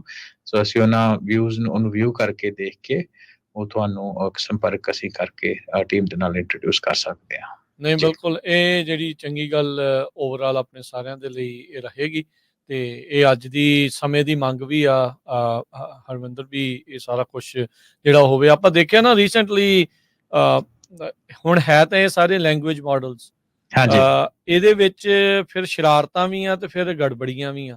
ਹੁਣ ਮਿਸ ਇਨਫੋਰਮੇਸ਼ਨ, ਡਿਸਇਨਫੋਰਮੇਸ਼ਨ ਵੀ ਆ। ਫੇਸਬੁੱਕ ਦੇ ਵਿੱਚ ਰੀਸੈਂਟਲੀ ਆਪਾਂ ਪਿਛਲੀ ਵਾਰੀ ਵੀ ਡਿਸਕਸ ਕਰ ਰਹੇ ਸੀਗੇ ਵੀ ਕਿਸ ਤਰੀਕੇ ਦੇ ਨਾਲ ਜਦੋਂ ਅਨੁਵਾਦ ਕੀਤਾ ਜਾ ਰਿਹਾ, ਟਰਾਂਸਲੇਸ਼ਨ ਕੀਤੀ ਜਾ ਰਹੀ ਹੈ, ਕੋਈ ਹਿੰਦੀ 'ਚ ਲਿਖੀ ਚੀਜ਼ ਆ ਜਾਂ ਇੰਗਲਿਸ਼ ਦੇ ਵਿੱਚ ਲਿਖੀ ਚੀਜ਼ ਆ, ਜਦੋਂ ਉਹਨੂੰ ਪੰਜਾਬੀ 'ਚ ਉਹਦਾ ਅਨੁਵਾਦ ਕਰਕੇ ਟਰਾਂਸਲੇਟ ਕਰਕੇ ਦਿੱਤਾ ਜਾ ਰਿਹਾ, ਕਾਫੀ ਗਲਤ ਹੋ ਰਿਹਾ। ਹਾਂਜੀ ਇੱਕ ਜਿਹੜੀ ਤਸਵੀਰ ਬੜੀ ਮਸ਼ਹੂਰ ਹੋਈ ਸੀ, ਉਹ ਖਾਲਸਾਈ ਇੱਕ ਨਿਹੰਗ ਦੀ ਸੀਗੀ, ਜਿੱਥੇ ਖਾਲਸਾ ਦਾ ਉਹਨਾਂ ਨੇ ਟਰਾਂਸਲੇਸ਼ਨ ਗੁੰਡਾਗਰਦ ਕਰਕੇ ਕੀਤਾ, ਬੁਲੀ ਜੀ ਕਰਕੇ ਇੰਗਲਿਸ਼ ਦੇ ਵਿੱਚ ਕੀਤਾ। ਜਿੱਥੇ ਏਕ ਓਂਕਾਰ ਸਤਨਾਮ ਵਾਹਿਗੁਰੂ ਲਿਖਿਆ ਸੀ, ਉੱਥੇ ਏਕ ਓਂਕਾਰ ਨੂੰ ਉਹਨਾਂ ਨੇ ਓਮ ਕਰਕੇ ਲਿਖਿਆ। ਸੋ ਇਹ ਮਸਲੇ ਜਿਹੜੇ ਆ ਉਹ ਆਪਣੇ ਲਈ ਇਵੈਂਚੁਅਲੀ ਆਉਣ ਵਾਲੇ ਸਮੇਂ ਦੇ ਲਈ ਬੜੇ ਇਹ ਗੰਭੀਰ ਸਿੱਟੇ ਹੋਣਗੇ, ਜੇ ਆਪਾਂ ਹੁਣ ਇਹਨੂੰ ਦਰੁਸਤ ਨਾ ਕਰਵਾਇਆ ਜਾਂ ਦਰੁਸਤ ਨਹੀਂ ਕੀਤਾ। ਪਿੱਛੇ ਛੇੜਖਾਨੀ ਆ ਜਾਂ ਮਾਡਲ ਦੀ ਕਮੀ ਆ, ਨਾਕਾਮੀ ਜੋ ਵੀ ਆ, ਆਪਾਂ ਨੂੰ ਇਹਦੀ ਦੋਵੇਂ ਹੀ ਆ ਜੜ ਜੀ ਹਾਂ, ਜੀ ਦੋਨੋਂ ਜਿਹੜੀਆਂ ਚੀਜ਼ਾਂ ਚੱਲ ਰਹੀਆਂ। ਸੋ ਆਪਾਂ ਨੂੰ ਜਿਹੜੀ ਚੀਜ਼ ਆਪਣੇ ਹੱਥ 'ਚ ਆ ਉਹ ਤਾਂ ਆਪਾਂ ਠੀਕ ਕਰ ਸਕੀਏ ਨਾ, ਉਹ ਆਪਾਂ ਨੂੰ ਬਹੁਤ ਜੀ ਜ਼ਰੂਰੀ ਆ। ਇਹ ਬਹੁਤ ਹਾਂਜੀ ਇੰਪੋਰਟੈਂਟ ਆ, ਆਈ ਰਾਜਕਰਨ ਥਿੰਕ ਮੈਂ ਹਰਵਿੰਦਰ ਜੀ। ਹਾਂ ਮੈਂ ਇਹਦੇ ਵਿੱਚ ਨਾ ਇੱਕ ਗੱਲ ਬਾਰ-ਬਾਰ ਕਹਿਣਾ ਤੇ ਮੈਂ ਦੁਬਾਰਾ ਕਹੂੰਗਾ ਤੇ ਅੱਗੇ ਦੇ ਸ਼ੋਜ਼ ਵਿੱਚ ਵੀ ਆਪਾਂ ਕਹਿੰਦੇ ਰਹਿਣਾ ਵਾ ਕਿ ਆਈਟੀ ਦੇ ਨਾਲ ਇਨਫੋਰਮੇਸ਼ਨ ਟੈਕਨੋਲੋਜੀ ਆ ਜਿਹੜੀ ਉਹਦੇ ਨਾਲ ਪੰਜਾਬੀਆਂ ਨੂੰ ਥੋੜਾ ਜਿਹਾ ਜ਼ਿਆਦਾ ਜੁੜਨਾ ਪੈਣਾ, ਜੋ ਮਰਜ਼ੀ ਹੋ ਜੇ। ਨਹੀਂ ਜੁੜਾਂਗੇ ਤੇ ਆਪਣੇ ਲਈ ਸਿੱਟੇ ਬਹੁਤੇ ਚੰਗੇ ਨਹੀਂ ਹੈ, ਕਿਉਂਕਿ ਫਿਊਚਰ ਇਹਨੇ ਕ੍ਰੀਏਟ ਕਰਨਾ ਹੈ ਨਾ। ਤੇ ਜੇ ਤੁਸੀਂ ਜਿਹੜੀ ਚੀਜ਼ ਟੈਕਨੋਲੋਜੀ ਆ ਜਿਹੜੀ ਫਿਊਚਰ ਨੂੰ ਕ੍ਰੀਏਟ ਕਰ ਰਹੀ ਹੈ, ਜੇ ਤੁਸੀਂ ਹਿੱਸਾ ਨਹੀਂ ਬਣੋਗੇ ਤੇ ਤੁਸੀਂ ਉਹਦਾ ਸ਼ਿਕਾਰ ਹੋਵੋਗੇ। ਬਿਲਕੁਲ, ਤੁਹਾਡੇ ਸੋ ਤੋਂ ਆਉਣ ਵਰਤੀ ਵਾਲੇ ਸਮੇਂ ਜਾਊਗੀ। ਦੇ ਵਿੱਚ ਆਪਣੀ ਸਟਰੈਂਥ ਬਹੁਤ ਘੱਟ ਆ ਕੰਪੈਰੀਟਿਵਲੀ ਬਾਕੀ ਕਮਿਊਨਿਟੀਜ਼ ਦੇ ਉੱਤੇ ਟੈਕਨੋਲੋਜੀ ਨੂੰ ਲੈ ਕੇ। ਹੁਣ ਮੈਂ ਇੱਕ ਐਗਜ਼ਾਮਪਲ ਦਿੰਦਾ ਇੱਥੇ, ਹਾਂਜੀ, ਜੀ। ਇਜ਼ਰਾਈਲ ਦੀ ਆਪਾਂ ਨਾ ਪਹਿਲਾਂ ਵੀ ਆਪਣੇ ਸ਼ੋਜ਼ ਦੇ ਵਿੱਚ ਐਗਜ਼ਾਮਪਲ ਲਈ ਤੇ ਆਰਟੀਫੀਸ਼ੀਅਲ ਇੰਟੈਲੀਜੈਂਸ ਦੀ ਆਪਾਂ ਗੱਲ ਕਰਦੇ ਹਾਂ। ਇਜ਼ਰਾਈਲੀ ਚਲੋ ਇੱਕ ਗੱਲ ਵੱਖਰੀ ਆ ਗਿਵਨ ਕਿ ਉਹਨਾਂ ਕੋਲ ਆਪਣਾ ਮੁਲਕ ਆ, ਇਕੋਸਿਸਟਮ ਉਹਨਾਂ ਕੋਲ ਹੈਗਾ ਆਪਣਾ, ਹਨਾ। ਪੰਜਾਬੀਆਂ ਦੇ ਲਈ ਸ਼ਾਇਦ ਉਹਨਾਂ ਨਹੀਂ ਹੈਗਾ, ਕਿਉਂਕਿ ਜਿਹੜੀ ਸਰਕਾਰਾਂ ਵੀ ਹੈਗੀਆਂ ਪੰਜਾਬੀ ਪ੍ਰਤੀ ਉਹਨਾਂ ਦੀ ਬੇਰੁਖੀ ਰਹੀ ਆ। ਤੇ ਉਹਨਾਂ ਨੇ ਜਿਹੜਾ ਅੱਜ ਸਟਾਰਟਅਪ ਆ AI ਦੇ ਵਿੱਚ ਤੇ ਆਰਟੀਫੀਸ਼ੀਅਲ ਇੰਟੈਲੀਜੈਂਸ ਦੇ ਵਿੱਚ ਜਿਹੜੇ 60-70 ਲੱਖ ਜਾਂ 80 ਲੱਖ ਕਹਿ ਲਓ ਜਿਹੜੇ ਯਹੂਦੀ ਲੋਕ ਆ, ਉਹ ਇਸ ਟਾਈਮ ਦੇ ਉੱਤੇ ਪੂਰਾ ਲੀਡ ਕਰ ਰਹੇ ਆ ਸਾਰੇ ਸਿਸਟਮ ਨੂੰ, ਹਾਂਜੀ, ਸਟਾਰਟਅਪ ਜੀ, ਜੀ, ਇਨਫਰਾਸਟ੍ਰਕਚਰ ਇਕੋਸਿਸਟਮ ਨੂੰ, ਹੈ ਨਾ। ਹੂੰ, ਸੋ ਕਹਿਣ ਦਾ ਮਤਲਬ ਕਿ ਇੰਨਾ ਕੁਛ ਕਰਨ ਦੇ ਹੋਣ ਦੇ ਬਾਵਜੂਦ ਵੀ ਸਾਡੇ ਕੋਲ ਇੰਨੇ ਸਾਧਨ ਆ, ਹੈ ਨਾ। ਮੈਨੂੰ ਲੱਗਦਾ ਕਿ ਹਿਸਟਰੀ ਦੇ ਵਿੱਚ ਕਦੇ ਵੀ ਸਿੱਖਾਂ ਕੋਲ ਇੰਨੇ ਸਾਧਨ ਨਹੀਂ ਰਹੇ, ਜਨਰਲ ਜਿੰਨੇ ਇਸ ਪੰਜਾਬੀਆਂ ਕੋਲ ਟਾਈਮ ਆ। ਇੰਨੇ ਸਾਧਨ ਨਹੀਂ ਜਿੰਨੇ ਇਸ ਟਾਈਮ ਦੇ ਉੱਪਰ ਹੈਗੇ ਆ। ਸਹੀ ਤੇ ਗੱਲ। ਜੇ ਆਪਾਂ ਉਹਨੂੰ ਨਾ ਯੂਟਿਲਾਈਜ਼ ਕਰ ਸਕੀਏ ਤੇ ਆਪਣੀ ਆਉਣ ਵਾਲੀ ਜਨਰੇਸ਼ਨ ਨੇ ਕਹਿਣਾ ਯਾਰ ਪਤਾ ਨਹੀਂ ਜਿਹੜੇ ਸਾਡੇ ਟਾਈਮ ਦੇ ਉੱਤੇ ਲੋਕ ਹੈਗੇ ਸੀ, ਜਿਹੜੇ ਸਾਡੇ ਵੱਡੇ ਪੁਰਖੇ ਸੀ, ਉਹਨਾਂ ਕੀਤਾ ਹੀ ਕੱਖ ਨਹੀਂ। ਸੋ ਆਪਾਂ ਇਸ ਤੋਂ ਬਚੀਏ ਤੇ ਕੋਸ਼ਿਸ਼ ਕਰੀਏ ਕਿ ਵੱਧ ਤੋਂ ਵੱਧ ਆਪਣੇ ਆਉਣ ਵਾਲੀ ਪੀੜ੍ਹੀ ਨੂੰ ਇਹ ਆਰਟੀਫੀਸ਼ੀਅਲ ਇੰਟੈਲੀਜੈਂਸ ਦੇ ਨਾਲ ਐਥੀਕਲੀ ਜੋੜੀਏ, ਹੈ ਨਾ, ਕਿਉਂਕਿ ਟੈਕਨੋਲੋਜੀ ਸਾਨੂੰ ਕਿਸੇ ਪਾਸੇ ਵਰਤ ਸਕਦੇ ਹਾਂ। ਸੋ ਐਥੀਕਲੀ ਉਹਨੂੰ ਸਹੀ ਨਾਲ ਢੰਗ ਦੇ ਜੋੜੀਏ। ਨਾਲ, ਚਲੋ ਜੋੜਨ ਤੋਂ ਵੀ ਪਹਿਲਾਂ ਆਈਟੀ ਦੀ ਜਾਣਕਾਰੀ ਹੋਣੀ ਤਾਂ ਬਹੁਤ ਜ਼ਰੂਰੀ ਹੈ, ਇਸ ਫੀਲਡ ਵਿੱਚ ਆਉਣਾ ਬਹੁਤ ਜ਼ਰੂਰੀ ਆ। ਬਿਲਕੁਲ, ਬਿਲਕੁਲ। ਨਹੀਂ, ਨੋ ਡਾਊਟ ਹੋਰ ਜਿਹੜੀਆਂ ਫੀਲਡਸ ਆ, ਸੋਹਣਾ ਰੁਜ਼ਗਾਰ ਪੈਦਾ ਕਰ ਰਹੀਆਂ, ਸੋਹਣਾ ਜੀ ਰੁਜ਼ਗਾਰ ਆ, ਤੁਹਾਡੇ ਘਰ-ਬਾਰ ਚੱਲ ਰਹੇ ਆ, ਇੱਥੋਂ ਤੱਕ ਕਿ ਪਿੱਛੇ ਤੁਸੀਂ ਵੱਧ ਤੋਂ ਵੱਧ ਮਦਦ ਕਰ ਰਹੇ ਆ। ਪਰ ਸਾਰੇ ਜਾਣੇ ਇੱਕੋ ਤੇ ਨਹੀਂ ਫੋਕਸ ਹੋਣਾ ਚਾਹੀਦਾ। Don't put all your eggs in one basket, ਉਹ ਨਹੀਂ ਹਾਂਜੀ ਕੰਮ ਹੋਣਾ ਚਾਹੀਦਾ। ਸੋ ਆਪਾਂ ਨੂੰ ਵੰਡ ਕੇ ਤੇ ਸਾਰੇ ਪਾਸੇ ਫੈਲ ਕੇ ਇਸ ਚੀਜ਼ ਦੇ ਵੱਲ ਜਿਹੜਾ ਉਹ ਜ਼ਰੂਰੀ ਆ। ਅਗਲੀਆਂ ਜਿਹੜੀਆਂ ਜੰਗਾਂ ਆ ਉਹ ਇਨਫੋਰਮੇਸ਼ਨ ਦੀਆਂ ਆ, ਇਹ ਆਪਾਂ ਕਿੰਨੀ ਵਾਰੀ ਗੱਲ ਸੁਣੀ ਆ। ਤੇ ਇਨਫੋਰਮੇਸ਼ਨ ਕੰਟਰੋਲ ਪਰਫੈਕਟ ਇੰਟਰਨੈਟ ਤੇ ਆ, ਤੇ ਇੰਟਰਨੈਟ ਦੇ ਵਿੱਚ ਇਸ ਟਾਈਮ AI ਦੀ ਸਰਦਾਰੀ ਆ। ਤੇ AI ਦੇ ਵਿੱਚ ਇਨਫੋਰਮੇਸ਼ਨ ਟੈਕਨੋਲੋਜੀ 'ਚ ਆਪਾਂ ਜੇ ਪਿੱਛੇ ਰਵਾਂਗੇ ਤਾਂ ਫਿਰ ਆਪਾਂ ਨੂੰ ਜੋ ਮਿਲਿਆ ਬਚਿਆ ਖੁਚਿਆ ਉਹੀ ਮਿਲੂਗਾ। ਆਪਾਂ ਮੋਰੇ ਉੱਤੇ ਕੰਟਰੋਲ ਨਹੀਂ ਉਸ ਦੇ ਵਿੱਚ ਜਿਹੜਾ ਉਹ ਹਾਂਜੀ, ਰੱਖ ਸੋ ਸਕਾਂਗੇ। ਜਿਹੜੀ ਤੁਸੀਂ ਗੱਲ ਇਨਕਮ ਦੀ ਕੀਤੀ ਹੈ ਨਾ, ਪੈਸੇ ਦੇ ਨਾਲ ਵੀ ਗੱਲ ਕੀਤੀ, ਤੇ ਇਸ ਟਾਈਮ ਦੇ ਉੱਤੇ ਜੇ ਸਭ ਤੋਂ ਸੌਖਾ ਤਰੀਕਾ ਪੈਸੇ ਕਮਾਉਣ ਦਾ ਮੈਨੂੰ ਲੱਗਦਾ, ਸੌਖਾ ਤਾਂ ਅਗੇਨ ਸਬਜੈਕਟਿਵ ਜੀ ਗੱਲ ਹੋ ਜਾਂਦੀ, ਪਰ ਕਹਿਣ ਦਾ ਮਤਲਬ ਕਿ ਇਨਫੋਰਮੇਸ਼ਨ ਟੈਕਨੋਲੋਜੀ ਇੱਕ ਏਦਾਂ ਦਾ ਫੀਲਡ ਹੈ ਜਿਹੜਾ ਤੁਸੀਂ ਪੈਸੇ ਤੋਂ ਪਿੱਛੇ ਨਹੀਂ ਹਟਦੇ। ਜੇ ਤੁਸੀਂ ਸਮਾਰਟ ਹੋ, ਤੁਸੀਂ ਇੰਟੈਲੀਜੈਂਟ ਹੋ, ਤੁਸੀਂ ਸਮਾਰਟ ਇੰਟੈਲੀਜੈਂਟ ਫਿਰ ਸਬਜੈਕਟਿਵ ਵਰਡ ਹੈ, ਮੈਂ ਮਾਫੀ ਚਾਹੁੰਦਾ, ਪਰ ਜੇ ਤੁਸੀਂ ਇੰਟਰਸਟ ਰੱਖਦੇ ਹੋ ਇਸ ਫੀਲਡ ਦੇ ਵਿੱਚ ਤੇ ਪੈਸੇ ਦੀ ਕਮੀ ਇਨਫੋਰਮੇਸ਼ਨ ਟੈਕਨੋਲੋਜੀ ਸੈਕਟਰ ਵਿੱਚ ਵੀ ਨਹੀਂ ਹੈਗੀ।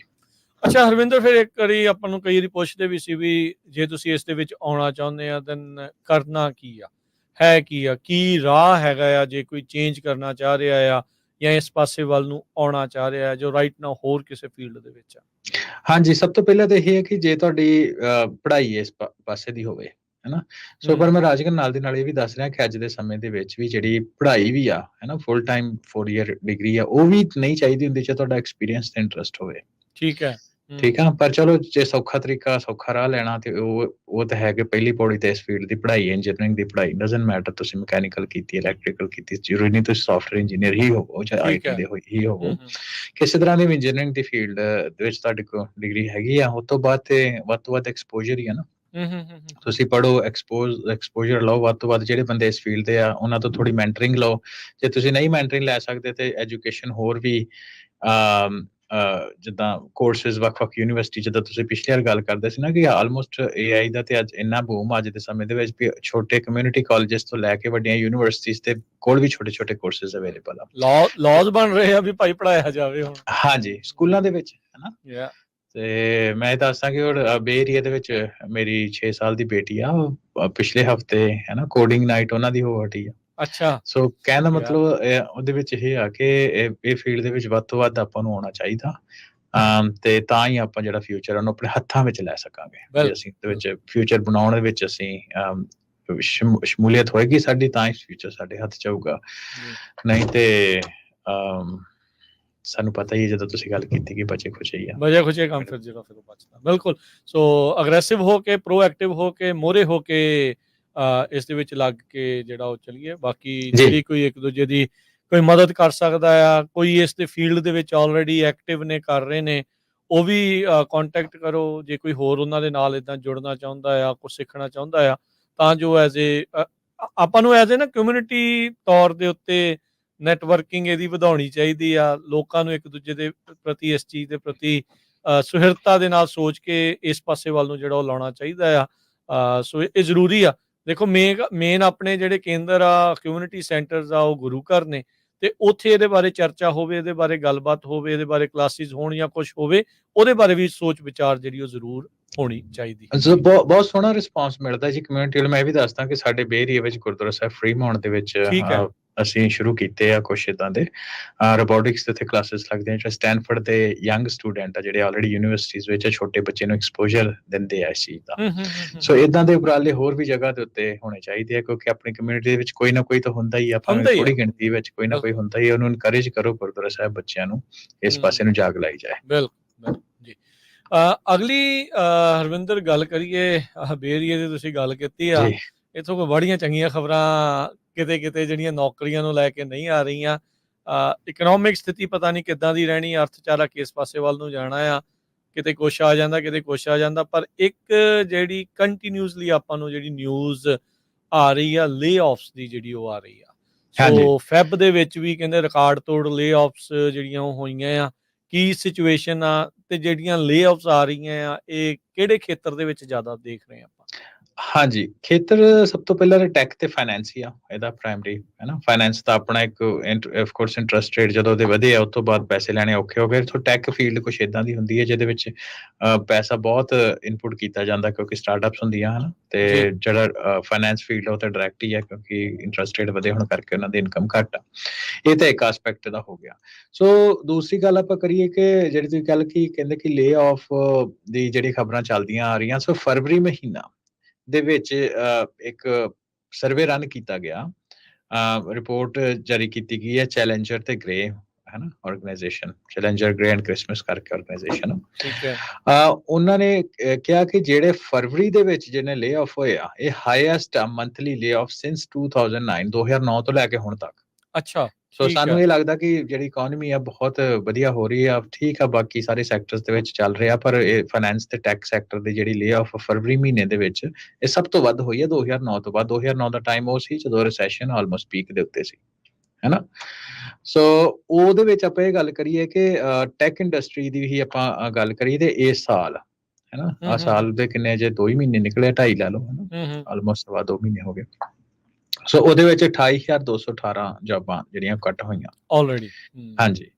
ਸੋ ਇੱਕ ਇਹ ਟੈਕ ਜਿਹੜੀਆਂ ਹੁੰਦੀਆਂ ਹਾਈ ਪੇਡ ਜੌਬਸ ਹੁੰਦੀਆਂ, ਇਹਦਾ ਇੰਪੈਕਟ ਓਵਰਆਲ ਇਕਨੋਮੀ ਦੇ ਉੱਤੇ ਪੈਂਦਾ, ਕਿਉਂਕਿ ਜੇ ਕੋਈ ਟੈਕ ਦੇ ਵਿੱਚ ਤਨਖਾਹ ਬੰਦਾ ਲੈ ਰਿਹਾ, ਉਹ ਲੇ ਆਫ ਹੋ ਗਿਆ, ਸੋ ਉਹਨੇ ਖਰਚਣੇ ਵੀ ਘੱਟ ਆ। ਸੋ ਇਹ ਇੱਕ ਹੈ ਨਾ ਇਫੈਕਟ ਪੈਂਦਾ ਸਾਰੇ ਸਿਸਟਮ ਉਹਦੇ ਉੱਤੇ। ਤੇ ਉਹ ਇਹ ਹੈ ਕਿ ਇਹਦੇ ਹੁਣ ਜਿਹੜੀ ਅਗਲੀ ਜਿਹੜੀ ਗੱਲ ਕਰੀਏ, ਕਿਉਂਕਿ ਆਪਣੇ AI ਦੀ ਆਪਾਂ ਗੱਲ ਕਰ ਰਹੇ, ਉਹਦੇ ਨਾਲ ਵੀ ਰਿਲੇਟਡ ਆ। ਹੁਣ ਇਹਦਾ ਟਰੁਥ ਇਹ ਆ ਰਾਜਕਰਨ, ਇਹਦਾ ਸੱਚ ਇਹ ਆ, ਆਪਾਂ ਗੱਲ ਪਹਿਲਾਂ ਵੀ ਕਰਦੇ ਹਾਂ ਕਿ ਸਾਰੀਆਂ ਜਿੰਨੀਆਂ ਜੌਬਾਂ ਹੁਣ ਜਾ ਰਹੀਆਂ, ਭਾਵੇਂ ਵੱਧ ਆ ਭਾਵੇਂ ਘੱਟ ਆ, ਇਹ ਸਾਰੀਆਂ ਜੌਬਾਂ ਮੁੜਨੀਆਂ ਨਹੀਂ, ਹੈ ਨਾ। ਇਹ ਰਿਪਲੇਸੇਬਲ ਨਹੀਂ, ਇਹ ਖਤਮ ਆ। ਹਾਂਜੀ, ਇਹ ਸਾਰੀਆਂ ਨਹੀਂ ਮੁੜਨੀਆਂ। ਸੋ ਈਵਨ ਉਸ ਰਿਪੋਰਟ ਦੇ ਵਿੱਚ ਵੀ, ਹੈ ਨਾ, ਜਿਹੜੀ ਚੈਲੰਜਰ ਵਾਲੀ ਰਿਪੋਰਟ ਆ, ਉਹਦੇ ਵਿੱਚ ਵੀ ਇਹ ਕਿਹਾ ਕਿ ਕੰਪਨੀਜ਼ ਰੋਬੋਟਿਕਸ ਤੇ ਆਟੋਮੇਸ਼ਨ ਯੂਜ਼ ਕਰ ਰਹੀਆਂ AI ਦੇ ਨਾਲ। ਤੇ ਪਿਛਲੇ ਸਾਲ ਦੇ ਵਿੱਚ ਹੀ, ਹੈ ਨਾ, ਭਾਵੇਂ ਕਿ ਛੋਟਾ ਨੰਬਰ ਹੀ ਆ, ਪਰ AI ਕਰਕੇ ਹੀ ਡਾਇਰੈਕਟਲੀ 4247 ਜੌਬਾਂ ਉਹਨਾਂ ਦੇ ਸਰਵੇ ਦੇ ਅਨੁਸਾਰ AI ਨੇ ਖਾ ਲਈਆਂ। ਠੀਕ ਆ। ਠੀਕ ਹੈ ਆ। ਨਾ, ਜਾਂ ਪਿਛਲੇ ਸਾਲ ਨੂੰ ਅਸੀਂ ਚਲੋ ਅੱਜ ਦੇ ਦਿਨ ਵਿੱਚ ਅਸੀਂ ਬੈਠੇ ਹਾਂ 2024 ਦੇ ਵਿੱਚ ਬੈਠੇ ਹਾਂ। ਹੁਣ ਤੇ ਪਿਛਲੇ ਸਾਲ ਤੋਂ ਕਾਫੀ ਰਿਪੋਰਟ ਜਿਹੜੀ ਤਰੱਕੀ ਆਰਟੀਫਿਸ਼ੀਅਲ ਇੰਟੈਲੀਜੈਂਸ ਨੇ ਕਰ ਲਈ, ਪਿਛਲੇ ਸਾਲ ਤੇ ਜੇ ਟੇਕ ਆਫ ਹੀ ਕਰ ਰਹੀ ਸੀ, ਹਨਾ। ਬਿਲਕੁਲ ਸੋ ਬਿਲਕੁਲ ਟੇਕ ਆਫ ਦੇ ਵਿੱਚ ਹੀ 4,500 ਜੌਬਾਂ ਜਿਹੜੀਆਂ ਉਹਨੇ ਖਾ ਲਈਆਂ। ਖਾ ਲਈਆਂ। ਸੋ ਹਾਂ ਕਹਿਣ ਨੂੰ ਬੜਾ ਛੋਟਾ ਨੰਬਰ ਲੱਗਦਾ, ਪਰ ਕਹਿਣ ਦਾ ਮਤਲਬ ਇਹ ਹੈ ਵੀ ਇਹ ਆਲਰੇਡੀ ਸਟਾਰਟ ਹੋ ਚੁੱਕਾ ਹੈ ਨਾ। ਤੁਸੀਂ ਗੂਗਲ ਦੇ ਉੱਤੇ ਜਿਹੜੀ ਇਨਕਰੀਜ਼ ਹੀ ਆਪਾਂ ਹੋਣਾ ਗੱਲ, ਹੈ ਹਰ ਵਾਰੀ। ਹਾਂਜੀ ਹਾਂਜੀ। ਹੂੰ।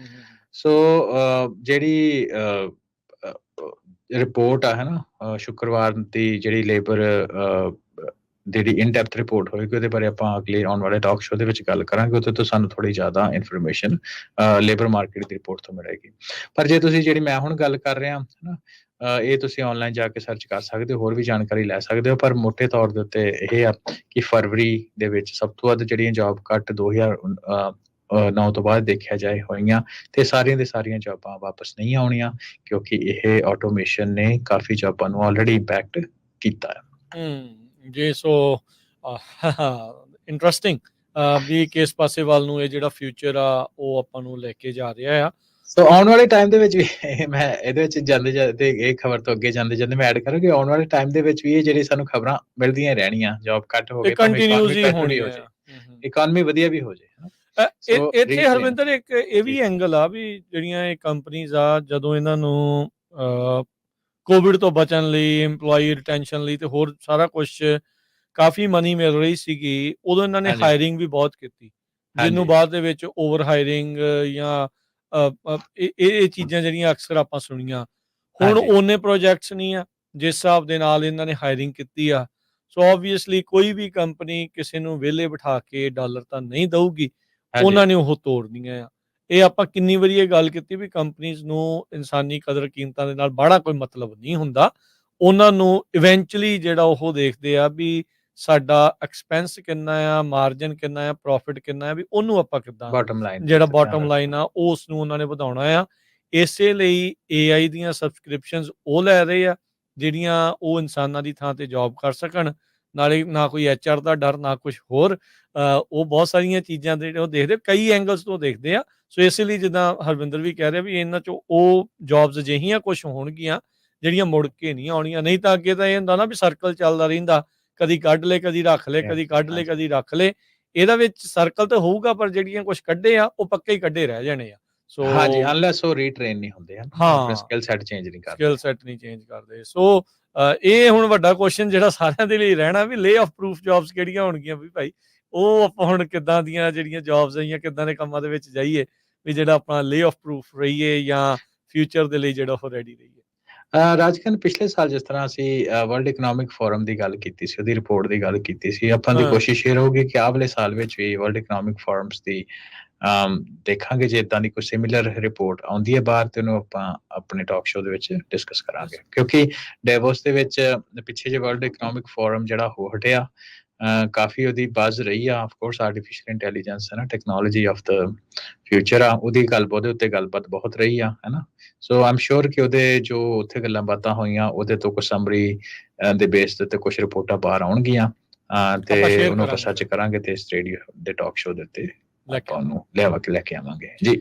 ਸੋ ਪੰਜਾਬੀ ਟੈਕ ਟਾਕ ਦੇ ਵਿੱਚ ਵਕਤ ਹੋ ਚੁੱਕਾ ਇੱਕ ਬ੍ਰੇਕ ਦਾ। ਬ੍ਰੇਕ ਤੋਂ ਬਾਅਦ ਦੇ ਵਿੱਚ ਆਪਾਂ ਇਹ ਜੁੜਾਂਗੇ, ਇਦਾਂ ਹੀ ਦੁਬਾਰਾ ਜੁੜੇ ਰਹਿਣਾ ਇਦਾਂ ਹੀ ਪੰਜਾਬੀ ਰੇਡੀਓ USA ਦੇ ਨਾਲ। ਮਿਲਦੇ ਇੱਕ ਛੋਟੀ ਜੀ ਬ੍ਰੇਕ ਤੋਂ ਬਾਅਦ। ਜੀ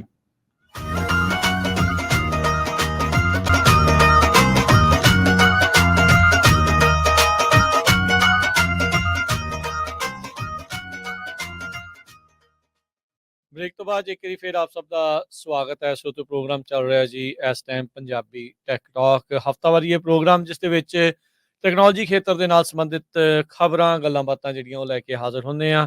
ਜੁੜੇ ਹੋਏ ਨੇ ਹਰਵਿੰਦਰ ਸਿੰਘ ਕੰਗ। ਹਰਵਿੰਦਰ ਸਿੰਘ ਜੀ, ਨੂੰ ਸਵਾਗਤ ਹੈ, ਸਤਿ ਸ੍ਰੀ ਅਕਾਲ। ਸਤਿ ਸ਼੍ਰੀ ਅਕਾਲ ਰਾਜਕਰਨ ਪੀਰ ਸਿੰਘ ਤੇ ਪੰਜਾਬੀ ਰੇਡੀਓ USA ਸੁਣਨ ਵਾਲੇ ਤੇ ਵੇਖਣ ਵਾਲੇ ਸਾਰੇ ਸਰੋਤੇ ਤੇ ਵਿਊਅਰਸ ਨੂੰ ਇੱਕ ਵਾਰ ਫਿਰ ਤੋਂ ਨਿੱਘੀ ਜੀ ਆਇਆਂ ਨੂੰ। ਗੱਲਬਾਤ ਆਪਾਂ ਪਹਿਲੇ ਹਿੱਸੇ ਦੇ ਵਿੱਚ AI ਦੀ ਕੀਤੀ, ਜੈਮਨੀ ਦੀ ਕੀਤੀ, ਲੈਂਗੁਏਜ ਦੀ ਕੀਤੀ, ਜੌਬਸ ਨੂੰ ਲੈ ਕੇ ਕੀਤੀ, ਤੇ ਇੱਕ ਵਾਰੀ ਫਿਰ ਸ਼ੁਰੂਆਤ AI ਤੋਂ ਕਰਦੇ ਹਾਂ। AI ਦੇ ਬਾਰੇ ਆਪਾਂ ਜਦੋਂ ਪਿਛਲੇ ਹਿੱਸੇ ਦੇ ਵਿੱਚ, ਇਸ ਪ੍ਰੋਗਰਾਮ ਦੇ ਪਹਿਲੇ ਹਿੱਸੇ ਜਦੋਂ ਆਪਾਂ ਗੱਲ ਕਰ ਰਹੇ ਸੀਗੇ, ਜੌਬਸ ਨੂੰ ਲੈ ਕੇ ਵੀ ਗੱਲ ਕੀਤੀ ਵੀ 4000 ਤੋਂ ਵੱਧ ਜੌਬਸ ਇਹਨੇ ਆਪਣੀ ਸ਼ੁਰੂਆਤੀ ਦੌਰ ਦੇ ਵਿੱਚ ਹੀ ਕੁਝ ਮਹੀਨਿਆਂ 'ਚ ਜਾਂ ਸਾਲ ਦੇ ਵਿੱਚ ਉਹ ਆਪਣੀ ਲਪੇਟ 'ਚ ਲੈ ਲਈਆਂ, ਚਪੇਟ 'ਚ ਲੈ ਲਈਆਂ, ਉਹ ਖਤਮ ਕਰ ਗਈਆਂ। ਹੁਣ AI ਦੇ ਬਹੁਤ ਸਾਰੇ ਜਿਹੜੇ ਟੂਲਸ ਆ ਡਾਕਟਰਸ ਦੇ ਲਈ ਵੀ ਆ ਰਹੇ ਆ। ਜੀ। ਇਹ ਜਿਹੜੀ ਇਕੱਲੀ ਟੈਕਨੋਲੋਜੀ ਹੋਈ ਨਹੀਂ, ਇਹ ਇਸ ਪਾਸੇ ਵਾਲਾ ਇਹ ਜਿਹੜੀ ਦੂਸਰੀ ਟੈਕਨੋਲੋਜੀ ਆ, ਹੈਲਥ ਟੈਕਨੋਲੋਜੀ ਵਾਲੇ ਪਾਸੇ ਆ, ਉੱਧਰ ਵੀ ਬਹੁਤ ਜਿਹੜੇ ਉਹ ਆ ਰਹੇ ਆ। ਜਦੋਂ ਸ਼ੁਰੂਆਤੀ ਦੌਰ 'ਚ AI ਆਈ ਸੀ, ਆਪਾਂ ਇਹ ਚਰਚਾ ਕੀਤੀ ਸੀ ਜਾਂ ਇਹ ਸੁਣਨ ਦੇ ਵਿੱਚ ਬਹੁਤ ਆ ਰਿਹਾ ਸੀਗਾ ਵੀ ਇਹਦਾ ਜਿਹੜਾ ਡਾਇਗਨੋਸਟਿਕ ਪਰਸੈਂਟੇਜ ਆ AI ਦੇ ਦੁਆਰਾ ਉਸ ਬਿਮਾਰੀ ਨੂੰ ਡਾਇਗਨੋਸ ਕਰਨ ਦਾ, ਲੱਭਣ ਦਾ, ਉਹ ਆਮ ਇਨਸਾਨ ਹਿਊਮਨ ਡਾਕਟਰ ਦੇ ਨਾਲੋਂ ਬੈਟਰ ਆ, ਜ਼ਿਆਦਾ ਚੱਲ ਰਿਹਾ ਸੀਗਾ। ਸੋ ਹੁਣ ਜੀ। ਕਿਹੜੇ ਨਵੇਂ ਕੋਈ ਹੋਰ ਟੂਲਸ ਜਿਹੜੇ ਡਾਕਟਰਸ ਦੇ ਲਈ ਆ ਰਹੇ ਆ? ਸੇਲਫੋਰਸ ਦਾ ਕਹਿੰਦੇ ਕੋਈ ਨਵਾਂ ਟੂਲ ਆਇਆ ਆ ਹੈਲਥ ਕੇਅਰ ਵਰਕਰ ਦੇ ਲਈ, ਕੀ ਆ ਤੇ ਇਹਦੇ ਕੀ ਮਾਇਨੇ ਆ, ਆਪਾਂ ਦੇਖਾਂਗੇ। ਹਾਂਜੀ, ਆਇਨਸਟਾਈਨ ਕੋ-ਪਾਇਲਟ ਦੀ ਗੱਲ ਕਰਦੇ ਹਾਂ। ਹੂੰ। ਸੋ ਚਲੋ ਜਿਹੜੀ ਉਹ ਪਹਿਲਾਂ ਤੁਸੀਂ ਗੱਲ ਕੀਤੀ, ਉਹ ਤੇ ਆਉਣ ਵਾਲੇ ਸਮੇਂ ਦੇ ਵਿੱਚ ਉਹ ਚੀਜ਼ਾਂ ਹੋਣਗੀਆਂ ਹੀ, ਪਰ ਆਪਾਂ ਆਪਣੇ ਗੱਲਬਾਤ ਦੇ ਵਿੱਚ ਇਹ ਚੀਜ਼ ਦੇ ਉੱਤੇ ਐਮਫੈਸਿਸ ਕਰਦੇ ਕਿ ਜਿਹੜੇ ਸਭ ਤੋਂ ਪਹਿਲੀਆਂ ਇੰਪੈਕਟ ਹੋਣ ਵਾਲੀਆਂ ਚੀਜ਼ਾਂ ਹੈਗੀਆਂ ਨਾ ਆਰਟੀਫੀਸ਼ੀਅਲ ਇੰਟੈਲੀਜੈਂਸ ਦੇ ਨਾਲ, ਹੈਗਾ ਰਿਡੰਡੈਂਟ ਮੈਨੂਅਲ ਟਾਸਕ। ਹਾਂਜੀ, ਹਾਂਜੀ। ਹੈ ਨਾ, ਸੌਖੇ। ਸੋ ਜਿਹੜਾ ਸੇਲਸਫੋਰਸ ਨੇ ਆਹੀ ਜਿਹੜਾ ਲੰਘਿਆ ਵੀਰਵਾਰ ਆ, ਥਰਸਡੇ ਆ, ਇਹਦੇ ਨਾਲ ਅਨਾਉਂਸ ਕੀਤਾ ਆਪਣੇ ਹੈਲਥ ਕੇਅਰ ਇਨੀਸ਼ੀਏਟਿਵ ਦੇ ਵਿੱਚ ਆਰਟੀਫੀਸ਼ੀਅਲ ਇੰਟੈਲੀਜੈਂਸ ਦੀ ਇੰਪਲੀਮੈਂਟੇਸ਼ਨ ਸੋਲੂਸ਼ਨ ਉਹਨਾਂ ਇੱਕ ਸਾਹਮਣੇ ਲੈ ਕੇ ਆਂਦਾ, ਜਿਹਦੇ ਵਿੱਚ ਇਹ ਹੈ ਕਿ ਜਿਹੜੇ ਹੈਲਥ ਕੇਅਰ ਵਰਕਰ ਆ, ਹੈ ਨਾ, ਸਾਨੂੰ ਸਾਰਿਆਂ ਨੂੰ ਪਤਾ ਕਿ ਉਹਨਾਂ ਉੱਤੇ ਬਹੁਤ ਬਰਡਨ ਹੁੰਦਾ ਪੇਪਰ ਵਰਕ ਕਰਨ ਦਾ, ਕਿਉਂਕਿ ਲੀਗਲ ਟ੍ਰੇਲ ਉਹਨਾਂ ਸਾਰੀਆਂ ਚੀਜ਼ਾਂ ਤੇ ਰੱਖਣੀ ਹੁੰਦੀ ਆ। ਸੋ ਜਿਹੜੇ ਮੈਨੂਅਲ ਹੱਥਾਂ ਨਾਲ ਕਰਨ ਵਾਲੇ ਐਡਮਿਨਿਸਟ੍ਰੇਸ਼ਨ ਪ੍ਰਬੰਧਕੀ ਜਿਹੜੇ ਟਾਸਕ ਆ, ਉਹ ਉਹਨਾਂ ਨੂੰ ਆਟੋਮੇਟ ਕਰ ਦੇਗਾ। ਮਿਸਾਲ ਦੇ ਤੌਰ ਦੇ ਉੱਤੇ ਮੇਰੀ ਸਿਸਟਰ ਡਾਕਟਰ ਹੈ ਨਾ ਜਿੱਦਾਂ, ਸੋ ਉਹਨਾਂ ਨੂੰ ਜਦੋਂ ਹਰ ਵਾਰੀ ਮੈਡੀਕਲ ਕੋਈ ਪੇਸ਼ੈਂਟ ਆਉਂਦਾ, ਉਹਨਾਂ ਨੂੰ ਪੇਪਰ ਵਰਕ ਪਿੱਛੋਂ ਬਹੁਤ ਕਰਨਾ ਪੈਂਦਾ, ਹੈ ਨਾ, ਤੇ ਕਿਉਂਕਿ ਕੀ ਗੱਲਬਾਤ ਹੋਈ ਪੇਪਰ ਦੇ ਨਾਲ, ਉਹਦੇ ਨਾਲ ਪੇਸ਼ੈਂਟ ਨਾਲ ਉਹਦੀ ਰਿਪੋਰਟਸ ਵਗੈਰਾ ਉਹਨਾਂ ਸਾਰੀਆਂ ਤਿਆਰ ਕਰਨੀਆਂ ਕਿੰਨੇ, ਜਿਹੜਾ ਕਿ ਇੱਕ ਮੇਜਰ ਕਾਰਨ ਆ ਜਿਹੜੇ ਫਿਜ਼ੀਸ਼ੀਅਨ ਉਹਨਾਂ ਦੇ ਬਰਨ ਆਊਟ ਹੋਣ ਦਾ। ਹੁਣ ਇਹ ਪੇਪਰ ਵਰਕ ਤਾਂ ਕਿਉਂਕਿ ਫਿਜ਼ੀਸ਼ੀਅਨ ਨੇ ਕਰਨਾ ਹੁੰਦਾ, ਹੈ ਨਾ। ਸੋ ਇਹ ਜਿਹੜਾ ਹੁਣ ਗੱਲਬਾਤ ਕਰ ਰਿਹਾ, ਜਦੋਂ ਉਹਦਾ ਕਾਨਸੈਪਟ ਜਿਹੜੀ ਗੱਲਾਂ ਬਾਤਾਂ ਸਾਹਮਣੇ ਆਏ, CNBC ਦੀ ਰਿਪੋਰਟ ਆ, ਉਹਦੇ ਵਿੱਚ ਇਹ ਆ ਕਿ ਜਦੋਂ ਅਸੀਂ ਪੇਸ਼ੈਂਟ ਦੇ ਨਾਲ ਕੋਈ ਗੱਲਬਾਤ ਕਰਦੇ ਹਾਂ, ਹੁਣ ਅੱਜ ਤੁਸੀਂ ਦੇਖਿਆ ਹੋਣਾ ਜਿਹੜੇ ਕਾਫੀ ਟੂਲਸ ਆ, ਉਹਨਾਂ ਦੀ ਜਿਹੜੀ ਮੀਟਿੰਗ ਆ, ਉਹਨਾਂ ਦੀ ਟ੍ਰਾਂਸਕ੍ਰਿਪਸ਼ਨ ਵੀ ਨਾਲ ਚੱਲਦੀ ਰਹਿੰਦੀ ਹੈ। ਹੁਣ ਕਾਫੀ ਸਮਾਰਟ ਆ ਉਹ, ਹੈ ਨਾ। ਪਹਿਲਾਂ ਤਾਂ ਚਲੋ ਵਰਡ ਏਦਾਂ ਹੁੰਦੇ ਸੀ। ਸੋ ਜਿਹੜੀ ਟ੍ਰਾਂਸਕ੍ਰਿਪਸ਼ਨ ਨਾਲ ਦੀ ਨਾਲ ਚੱਲ ਰਹੀ ਆ, ਤੇ ਉਹ ਜਿਹੜਾ ਆਇਨਸਟਾਈਨ ਕੋ-ਪਾਇਲਟ ਜਿਹਦਾ ਉਹਦਾ ਨਾਮ ਆ, ਉਹ ਕੀ ਕਰੂਗਾ, ਉਹ ਡਾਕਟਰਸ ਨੂੰ ਹੈਲਪ ਕਰੂਗਾ ਅਪਾਇੰਟਮੈਂਟਸ ਬੁੱਕ ਕਰਨ ਦੇ ਲਈ। ਮੰਨ ਲਓ ਕਿ ਉਹਨੇ ਕਿਹਾ ਕਿ ਠੀਕ ਆ, ਆਪਾਂ ਅਗਲੇ ਸੈਟਰਡੇ ਮਿਲ ਲਈਏ ਹੁਣ, ਹੈ ਨਾ, ਤੇ ਆਪਾਂ ਗੱਲਾਂ-ਬਾਤਾਂ ਦੇ ਵਿੱਚ ਇਹ ਗੱਲ ਕਰ ਦਿੱਤੀ। ਸੋ ਉਹਨੇ ਐਨਾਲਾਈਜ਼ ਕਰਕੇ ਉਹ ਸੈਟਰਡੇ ਦੀ ਅਪਾਇੰਟਮੈਂਟ ਜਿੰਨੇ ਵਜੇ ਦਾ ਟਾਈਮ ਹੁੰਦਾ ਉਹ ਬੁੱਕ ਕਰਨ ਦੀ ਕੈਪੇਬਿਲਿਟੀ ਰੱਖਦਾ। ਇਸ ਤੋਂ ਬਾਅਦ ਉਹ ਸਮਰੀ ਕਰਕੇ ਸਾਰੀ ਗੱਲਬਾਤ ਦੀ, ਹੈ ਨਾ, ਵੀ ਹੁਣ ਇੱਕ ਸਮਰੀ ਵੀ ਡਾਕਟਰ ਨੇ ਲਿਖਣੀ ਹੁੰਦੀ ਹੈ ਵੀ ਕੀ ਗੱਲਬਾਤ ਹੋਈ, ਉਹ ਸਮਰੀ ਵੀ ਉਹ ਤੁਹਾਨੂੰ ਸਾਰੀ ਦੀ ਸਾਰੀ ਪ੍ਰੋਵਾਈਡ ਕਰ ਦੂਗਾ। ਤੇ ਨਾਲ ਦੀ ਨਾਲ ਤੀਸਰੀ ਚੀਜ਼ ਇਹ ਹੈ ਕਿ ਉਸ ਤੋਂ ਬਾਅਦ ਉਹ ਰੈਫਰਲਸ ਵੀ ਸੈਂਡ ਕਰ ਦੂਗਾ, ਹੈ ਨਾ, ਕਿ ਸੋ ਇਹੀ ਤਿੰਨ ਪ੍ਰਾਇਮਰੀ ਚੀਜ਼ਾਂ ਹੁੰਦੀਆਂ, ਹੈ ਨਾ, ਵੀ ਹੁਣ ਅਸੀਂ ਡਾਕਟਰ ਨਾਲ ਅਪਾਇੰਟਮੈਂਟ ਹੋਈ, ਅਗਲੀ ਵਾਰ ਕਦੋਂ ਮਿਲਣਾ, ਜਾਂ ਕੀ ਗੱਲਬਾਤ ਹੋਈ ਦੀ ਸਮਰੀ ਕੀ ਆ ਉਹ ਰਿਕਾਰਡ ਕਰਨੀ। ਤੇ ਤੀਸਰੀ ਚੀਜ਼ ਇਹ ਹੈ ਕਿ ਇਹ ਤੋਂ ਅਗਲਾ ਸਟੈਪ ਕੀ ਹੈ, ਮੰਨ ਲਓ ਕਿਸੇ ਸਪੈਸ਼ਲਿਸਟ ਦੀ ਅਪਾਇੰਟਮੈਂਟ ਆ ਜਾਂ ਕੋਈ ਹੋਰ ਅਪਾਇੰਟਮੈਂਟ ਆ। ਸੋ ਜਿਹੜਾ ਨਵਾਂ ਟੂਲ ਆ, ਇਹ ਕੈਪੇਬਿਲਿਟੀ ਸਾਰੀ ਚੀਜ਼ਾਂ ਦੀ ਰੱਖਦਾ। ਤੁਸੀਂ ਇਹ ਹਿਸਾਬ ਲਾਓ ਕਿ ਆਵਰਸ ਆਫ ਜਿਹੜਾ ਘੰਟਿਆਂ ਬੱਧੀ ਆ ਜਿਹੜਾ ਟਾਈਮ ਆ ਬਚੇਗਾ। ਸੋ ਇਹ ਜਿਹੜੀ ਅਸੈਸਮੈਂਟ ਜਨਰੇਸ਼ਨ ਆ, ਹੈ ਨਾ, ਇਹਨੂੰ ਅਸੈਸਮੈਂਟ ਜਨਰੇਸ਼ਨ ਇੱਕ ਹਿਸਾਬ ਦੇ ਨਾਲ ਕਹਿ ਸਕਦੇ ਹਾਂ। ਸੋ ਇਹਦੇ ਵਿੱਚ ਇਹ ਕਹਿੰਦੇ ਕਿ ਆਰਗੇਨਾਈਜੇਸ਼ਨਸ ਨੂੰ ਹੈਲਪ ਕਰੂਗਾ ਵਿਦਆਊਟ ਮੈਨੂਅਲੀ ਟਾਈਪਿੰਗ ਜਾਂ ਕੋਡਿੰਗ ਕਰਨ ਦੇ ਬਜਾਏ। ਹੁਣ ਰਾਜਕਰਨ ਇਹਦੇ ਨਾਲ ਕੀ ਹੋਊਗਾ, ਹੈ ਨਾ, ਆਪਾਂ ਇੱਕ ਬੜਾ ਵਧੀਆ ਐਗਜ਼ਾਮਪਲ ਹੈ, ਇੱਥੋਂ ਆਪਾਂ ਐਨਾਲਿਸਿਸ ਅੱਗੇ ਤੋਰਦੇ ਹਾਂ ਆਪਣੀ ਗੱਲ ਦਾ, ਕਿ ਜੇ ਤੁਸੀਂ ਇਹ ਕਹੋ ਕਿ ਚਲੋ ਕਹਿਣ ਨੂੰ ਤੇ ਇਹ ਹੈ ਕਿ ਡਾਕਟਰਸ ਦਾ ਟਾਈਮ ਬਚੂਗਾ, ਸੋ ਨੋ ਡਾਊਟ ਟਾਈਮ ਬਚੂਗਾ ਡਾਕਟਰ ਦਾ, ਹੈ ਨਾ, ਪਰ ਤੁਹਾਨੂੰ ਇਹ ਲੱਗਦਾ ਕਿ ਡਾਕਟਰ ਜਿਹੜਾ ਟਾਈਮ ਬਚੇਗਾ, ਡਾਕਟਰ ਨੂੰ ਥੋੜਾ ਰਿਲੈਕਸ ਹੋ ਜਾਊਗਾ ਜਾਂ ਟਾਈਮ ਵੱਧ ਮਿਲ ਗਿਆ? ਨਹੀਂ, ਏਦਾਂ ਨਹੀਂ ਹੋਣਾ। ਸੋ ਜਿਹੜਾ ਅਗਲਾ ਡਾਕਟਰ ਨੂੰ ਰਿਪੋਰਟਿੰਗ ਕਰਨ ਦੇ ਲਈ ਮੰਨ ਲਓ 1 ਘੰਟਾ ਪਰ ਪੇਸ਼ੈਂਟ ਮਿਲਦਾ ਸੀ ਜਾਂ 30 ਮਿੰਟ ਜਿੰਨੇ ਵੀ ਹੋਣਗੇ ਪਰ ਪੇਸ਼ੈਂਟ ਮਿਲਣਗੇ, ਉਹ ਤੁਹਾਡਾ ਕੰਮ 5 ਮਿੰਟ ਵਿੱਚ ਹੋ ਜਾਣਾ। ਸੋ ਇਹਦੇ ਨਾਲ ਡਾਕਟਰ ਜਿਹੜੇ ਅਪਾਇੰਟਮੈਂਟ ਵੱਧ ਲੈ ਸਕਦੇ ਆ। ਸੋ ਇਹਦੇ ਨਾਲ ਇਹ ਹੈ ਕਿ ਕਿੰਨੇ ਡਾਕਟਰ ਤੁਹਾਨੂੰ ਸਿਸਟਮ ਦੇ ਵਿੱਚ ਚਾਹੀਦੇ ਆ, ਉਹਨਾਂ ਦੀ ਗਿਣਤੀ ਘਟ ਜਾਣੀ ਆ, ਹੈ ਨਾ। ਸੋ ਡਾਇਰੈਕਟ ਇੰਪੈਕਟ ਇਸ ਚੀਜ਼ਾਂ ਦਾ ਹੁੰਦਾ, ਹੈ ਨਾ। ਸੋ ਪਰ ਇਹਦਾ ਬੈਨੀਫਿਟ ਕਿਹਨੂੰ ਹੋਣਾ? ਬਾਟਮ ਲਾਈਨ ਨੂੰ, ਕਸਟਮਰ ਨੂੰ, ਬਿਜ਼ਨਸ ਦੀ। ਚਲੋ ਕਸਟਮਰ ਨੂੰ ਵੀ ਹੈਗਾ, ਪਰ ਇਹ ਆ ਵੀ ਜਲਦੀ ਜਿਹੜਾ ਇੱਕ ਰੌਲਾ ਰਹਿੰਦਾ ਹੈ ਹਰਵਿੰਦਰ ਵੀ ਡਾਕਟਰ ਦਾ ਮਿਲਦਾ ਨਹੀਂ, ਜਲਦੀ ਮਿਲਦਾ ਨਹੀਂ, ਤੇ ਸੋ ਹੋਪਫੁਲੀ ਉਹਦੇ ਨਾਲ ਚੀਜ਼ ਨੂੰ ਜਿਹੜਾ ਫਰਕ ਪਊਗਾ। ਪਰ ਇਹਦੇ ਵਿੱਚ ਦੂਜਾ ਐਂਗਲ ਇਹ ਆ ਵੀ ਜੌਬਾਂ ਜਾਣਗੀਆਂ, ਜੌਬਾਂ ਘੱਟ ਜਾਣੀਆਂ ਨਾ, ਉਹਨੇ ਡਾਕਟਰ ਦੀ ਆਪਾਂ ਨੂੰ ਲੋੜ ਨਹੀਂ ਪੈਣੀ।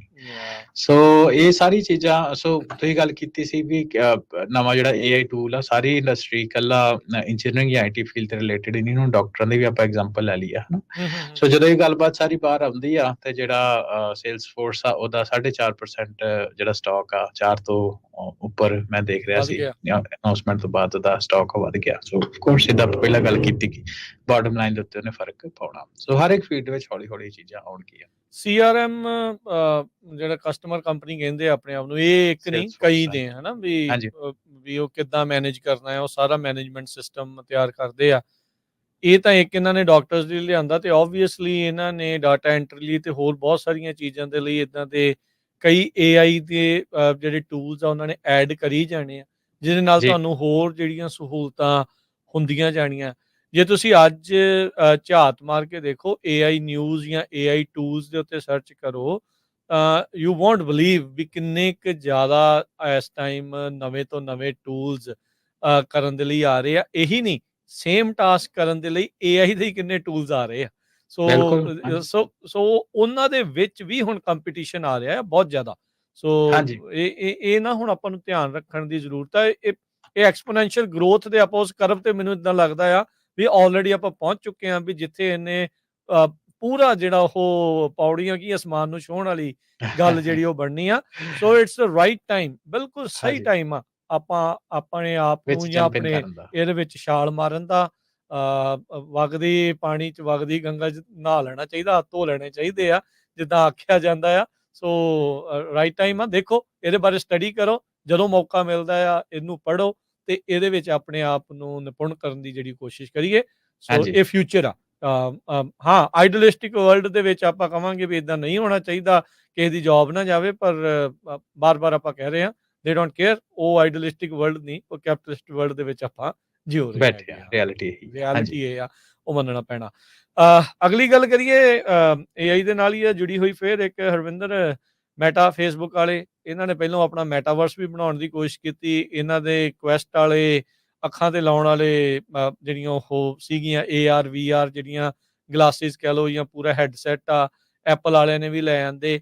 ਤੇ ਮੈਟਾ ਵਾਲੇ ਹੁਣ ਆਪਣਾ AI ਕ੍ਰੀਏਟ ਕਰ ਰਹੇ ਆ। ਇਹ ਕੀ ਕਰਾਉਣਾ ਇਹਦੇ ਕੋਲੋਂ, ਜਾਂ ਕੀ ਇਹਨਾਂ ਦੀ ਇਹਦੇ ਵਿੱਚ ਇੱਛਾ, ਕੰਟੈਂਟ ਇਹਨਾਂ ਨੇ ਕਰਿਆ ਕਰਨਾ ਆ, ਕੀ ਕਰਨਾ ਇਹਨਾਂ ਨੇ ਆਪਣੀ AI ਬਣਾ ਕੇ? ਹਾਂਜੀ, AI ਮਾਡਲ ਆਪਣਾ ਜਾਇੰਟ AI ਮਾਡਲ ਤਿਆਰ ਕਰ ਰਿਹਾ ਟੌਮ ਐਲੀਸਨ ਨੇ। ਇਹ ਜਿਹੜੀ ਗੱਲਬਾਤ ਆ ਮੋਰਗਨ ਸਟੈਨਲੀ ਦੀ ਟੈਕ ਕਾਨਫਰੰਸ ਸੈਨ ਫਰਾਂਸਿਸਕੋ ਵਿੱਚ ਹੋਈ ਸੀ। ਉਹਦੇ ਵਿੱਚ ਉਹਨੇ ਇਹ ਕਿਹਾ ਸੀ ਕਿ ਜਿਹੜਾ ਇਹ ਮਾਡਲ ਜਿਹੜਾ ਮੈਟਾ ਜਨਰੇਟ ਕਰ ਰਿਹਾ, ਇਹ 2026 ਤੱਕ ਸ਼ਾਇਦ ਜਨਰੇਟ ਕਰ ਲਿਆ, ਉਹਨਾਂ ਦੇ ਰੋਡ ਮੈਪ ਦੇ ਉੱਤੇ ਹੈਗਾ। ਸੋ ਇਹ ਆਪਾਂ ਗੱਲਬਾਤ ਕਰਨ ਤੋਂ ਪਹਿਲਾਂ ਨਾ ਆਪਾਂ ਪਿਛਲੇ ਟਾਕ ਸ਼ੋਅ ਤੇ ਥੋੜੀ ਗੱਲਬਾਤ ਕਰਦੇ, ਉਤੋਂ ਇਹ ਸਾਰੀ ਗੱਲ ਸਮਝ ਆ ਜੂਗੀ, ਹੈ ਨਾ। ਫਿਰ ਜਦੋਂ ਅਸੀਂ ਮਾਈਕਰੋਸਾਫਟ ਦੀ ਗੱਲ ਕੀਤੀ ਕਿ 2 ਮਿਲੀਅਨ ਬੰਦੇ ਉਹਨਾਂ ਟ੍ਰੇਨ ਕਰਨੇ ਆ ਇੰਡੀਆ ਦੇ ਵਿੱਚ, ਹੈਨਾ। ਸੋ ਉਹਦਾ ਆਪਾਂ ਕਾਰਨ ਗੱਲਬਾਤ ਕਰਦੇ ਇਹ ਲੱਭਿਆ ਸੀ ਕਿ 2 ਮਿਲੀਅਨ ਬੰਦੇ ਉਹਨੇ ਤਾਂ ਟ੍ਰੇਨ ਕਰਨੇ ਆ ਕਿਉਂਕਿ ਉਹ ਸਾਰਾ ਇਨਫਰਾਸਟ੍ਰਕਚਰ ਜਾਂ ਮਾਡਲਸ ਦੇ ਉੱਤੇ ਉਹ ਵਰਕ ਕਰਦੇ ਪਏ, ਤੇ ਜਿੰਨੇ ਜਿਹਦੇ ਕੋਲ ਜ਼ਿਆਦਾ ਬੇਸ ਹੋਊਗਾ, ਹੈਨਾ, ਡੇਟਾ ਦਾ ਤੇ ਵਰਕਫੋਰਸ ਦਾ, ਉਹ ਫਿਊਚਰ ਵਿੱਚ ਉਹ ਸਕਸੈਸਫੁਲ ਹੋਣਗੇ, ਉਹ ਪਲੇਟਫਾਰਮ ਸਕਸੈਸਫੁਲ ਹੋਣਗੇ। ਹੁਣ ਮੈਟਾ ਦੇ ਕੋਲ 3 ਚੀਜ਼ਾਂ ਪ੍ਰਾਇਮਰੀਲੀ, ਹੈ ਨਾ, ਜ਼ਿਆਦਾ ਹੈਗੀਆਂ, ਫੇਸਬੁੱਕ, ਇੰਸਟਾਗ੍ਰਾਮ ਤੇ ਵਟਸਐਪ। ਹੋਰ ਵੀ ਹੋਣਗੇ, ਪਰ ਇਹ ਮੋਟੇ ਤੌਰ ਦੇ ਉੱਤੇ ਇਹਨਾਂ ਦਾ ਮੈਂ ਨਾਂ ਇਸ ਲਈ ਲਿਆ ਕਿਉਂਕਿ ਇਹ ਸਭ ਕੁਝ ਹੋਣ ਦੇ ਕਰਕੇ ਫੇਸਬੁੱਕ ਦੇ ਕੋਲ ਇੱਕ ਵੀਡੀਓ ਦਾ ਇਕੋਸਿਸਟਮ ਆਲਰੇਡੀ ਪਿਆ, ਹੈਨਾ। ਹੁਣ ਉਹ ਜੀ, ਜਿਹੜਾ ਵੀਡੀਓ ਦਾ ਇਕੋਸਿਸਟਮ ਆਲਰੇਡੀ ਪਿਆ, ਆਪਾਂ ਪਹਿਲਾਂ ਟੈਕਸਟ ਦੀ ਗੱਲ ਕੀਤੀ ਨਾ ਜਦੋਂ ਬਾੜ ਵਾਲੀ ਆਪਣੇ ਅੱਜ ਇੱਥੇ ਟਾਕ ਸ਼ੋਅ ਦੇ ਹਾਂਜੀ, ਵਿੱਚ, ਜੀ, ਜੀ, ਤੇ ਇਹਦੇ ਵਿੱਚ ਵੀਡੀਓ ਦਾ ਸਿਸਟਮ ਪਿਆ, ਹੈਨਾ। ਹੁਣ ਉਹ ਵੀਡੀਓ ਬੇਸ ਵੀ ਤਾਂ ਮਾਡਲ ਬਣਨਗੇ ਨਾ, ਹਨਾ। ਜੇ ਆਡੀਓ ਐਗਜ਼ੈਕਟਲੀ। ਇਸੇ ਤਰ੍ਹਾਂ ਆਡੀਓ ਵੀ ਚਲੋ ਹੋਣਗੇ ਸ਼ਾਇਦ, ਪਰ ਟੈਕਸਟ ਬੇਸ ਹੈਗੇ ਆ ਤੇ ਵੀਡੀਓ ਬੇਸ ਵੀ ਆਪਣੇ ਮਾਡਲ ਬਣ ਗਏ। ਹੁਣ ਇਹਨਾਂ ਕੰਪਨੀਆਂ ਕੋਲ ਤੇ ਆਲਰੇਡੀ ਇਹਨਾਂ ਹਰ ਇੱਕ ਯੂਜ਼ਰ ਦਾ ਡੇਟਾ ਪਿਆ ਹੋਇਆ। ਸੋ ਉਹ ਵੀਡੀਓ ਬੇਸ ਦੇ ਉੱਤੇ ਜਿਹੜੇ ਨਾ ਮਾਡਲ ਜਨਰੇਟ ਕਰਨੇ, ਤੇ ਉਹ ਮਾਡਲਸ ਦੇ ਬੇਸ ਦੇ ਉੱਤੇ ਉਹਨਾਂ ਜਿਹੜੀ ਆਊਟਪੁੱਟ ਆ ਸਾਹਮਣੇ ਇੰਟੈਲੀਜੈਂਸ ਲੈ ਕੇ ਆਉਣੀ ਆ, ਉਹਦੇ ਬਾਰੇ ਜਿਹੜੇ ਮੈਟਾ ਵਾਲੇ ਉਹ ਗੱਲਬਾਤ ਕਰ ਰਹੇ ਆ ਟੈਕ ਕਾਨਫਰੰਸ ਦੇ ਉੱਤੇ। ਸੋ ਇਹ ਤਾਂ ਤੁਸੀਂ ਆਪ ਅੰਦਾਜ਼ਾ ਫਾਇਦਾ ਲਾ ਪਤਾ ਨਹੀਂ ਸਕਦੇ ਇਹਨਾਂ ਹੋ। ਨੇ ਸਰਕਾਰਾਂ ਨੂੰ ਪਹੁੰਚਾ।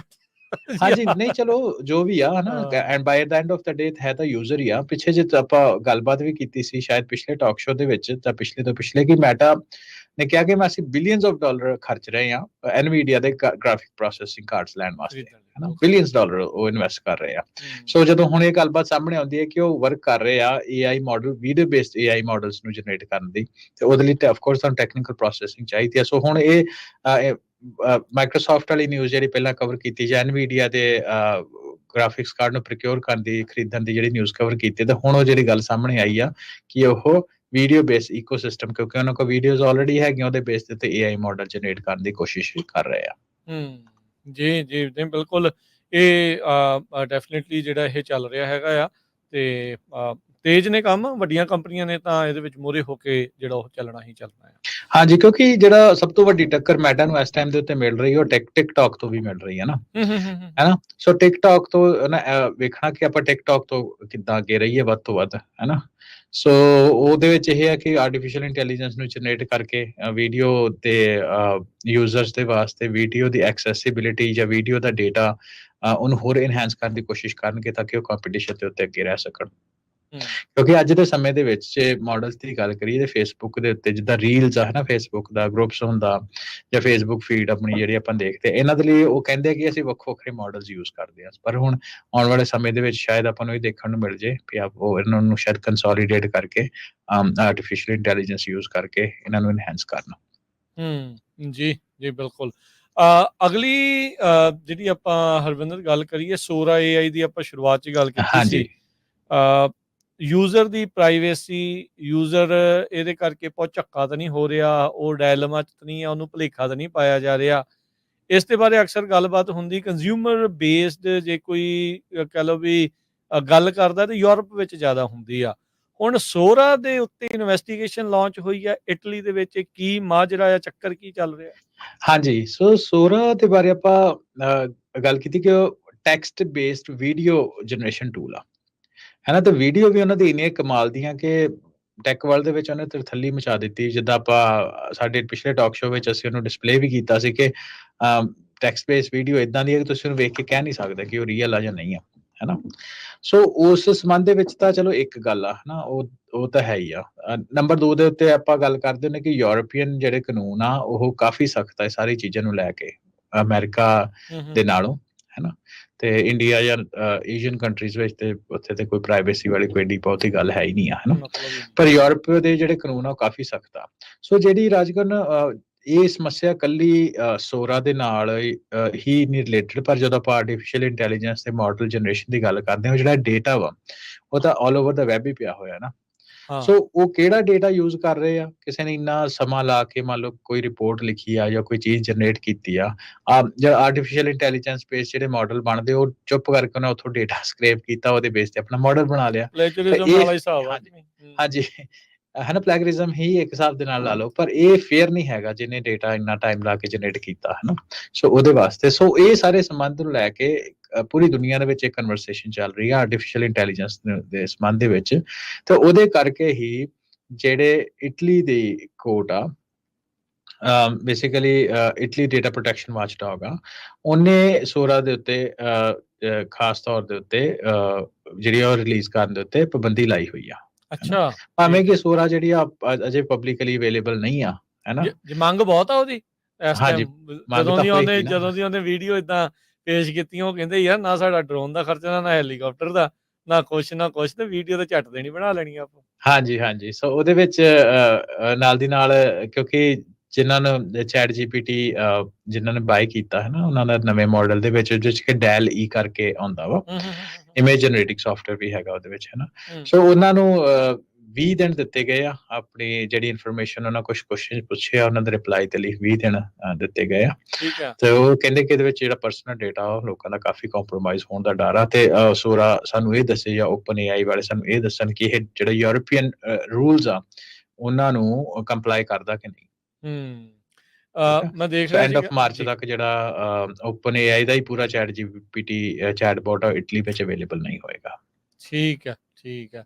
ਇੱਕ ਹੋਰ ਵੀ ਮੈਂ ਇਸ ਦੇ ਬਾਰੇ ਜਿਹੜਾ ਉਹ ਦੇਖ ਰਿਹਾ ਸੀਗਾ ਵੀ ਨਵੀਂ ਰਿਸਰਚ ਇਹ ਵੀ ਸ਼ੋ ਕਰ ਰਹੀ ਆ ਵੀ ਜਿਹੜੇ AI ਦੇ ਮਾਡਲਸ ਆ ਉਹ ਕਾਪੀਰਾਈਟ ਇਨਫ੍ਰਿੰਜਮੈਂਟ ਕਾਫੀ ਕਰ ਰਹੇ ਆ। ਬਹੁਤ ਸਾਰੀਆਂ ਜਿਹੜੀਆਂ ਕਿਤਾਬਾਂ ਨੂੰ ਜਿਹੜਾ ਉਹ ਲੈ ਕੇ, ਤੇ ਕਹਿੰਦੇ ਜਿਹੜੀ GPT-4 ਆ ਉਹਨੇ ਇਸ ਦੇ ਵਿੱਚ ਸਭ ਤੋਂ ਵਰਸਟ ਪਰਫਾਰਮ ਕੀਤਾ ਆ। ਸੋ ਇਹ ਇੱਕ ਕੰਪਨੀ ਉਹ ਟੈਸਟ ਕਰ ਰਹੀ ਆ ਓਪਨ AI ਦੇ ਜਿਹੜੇ ਇਹ ਮਾਡਲ ਆ, ਤੇ ਕਹਿੰਦੇ ਵੀ ਕਾਫੀ ਜ਼ਿਆਦਾ ਕਾਪੀਰਾਈਟ ਇਨਫ੍ਰਿੰਜਮੈਂਟ ਜਿਹੜੀ ਉਹ ਚੱਲ ਰਹੀ ਆ।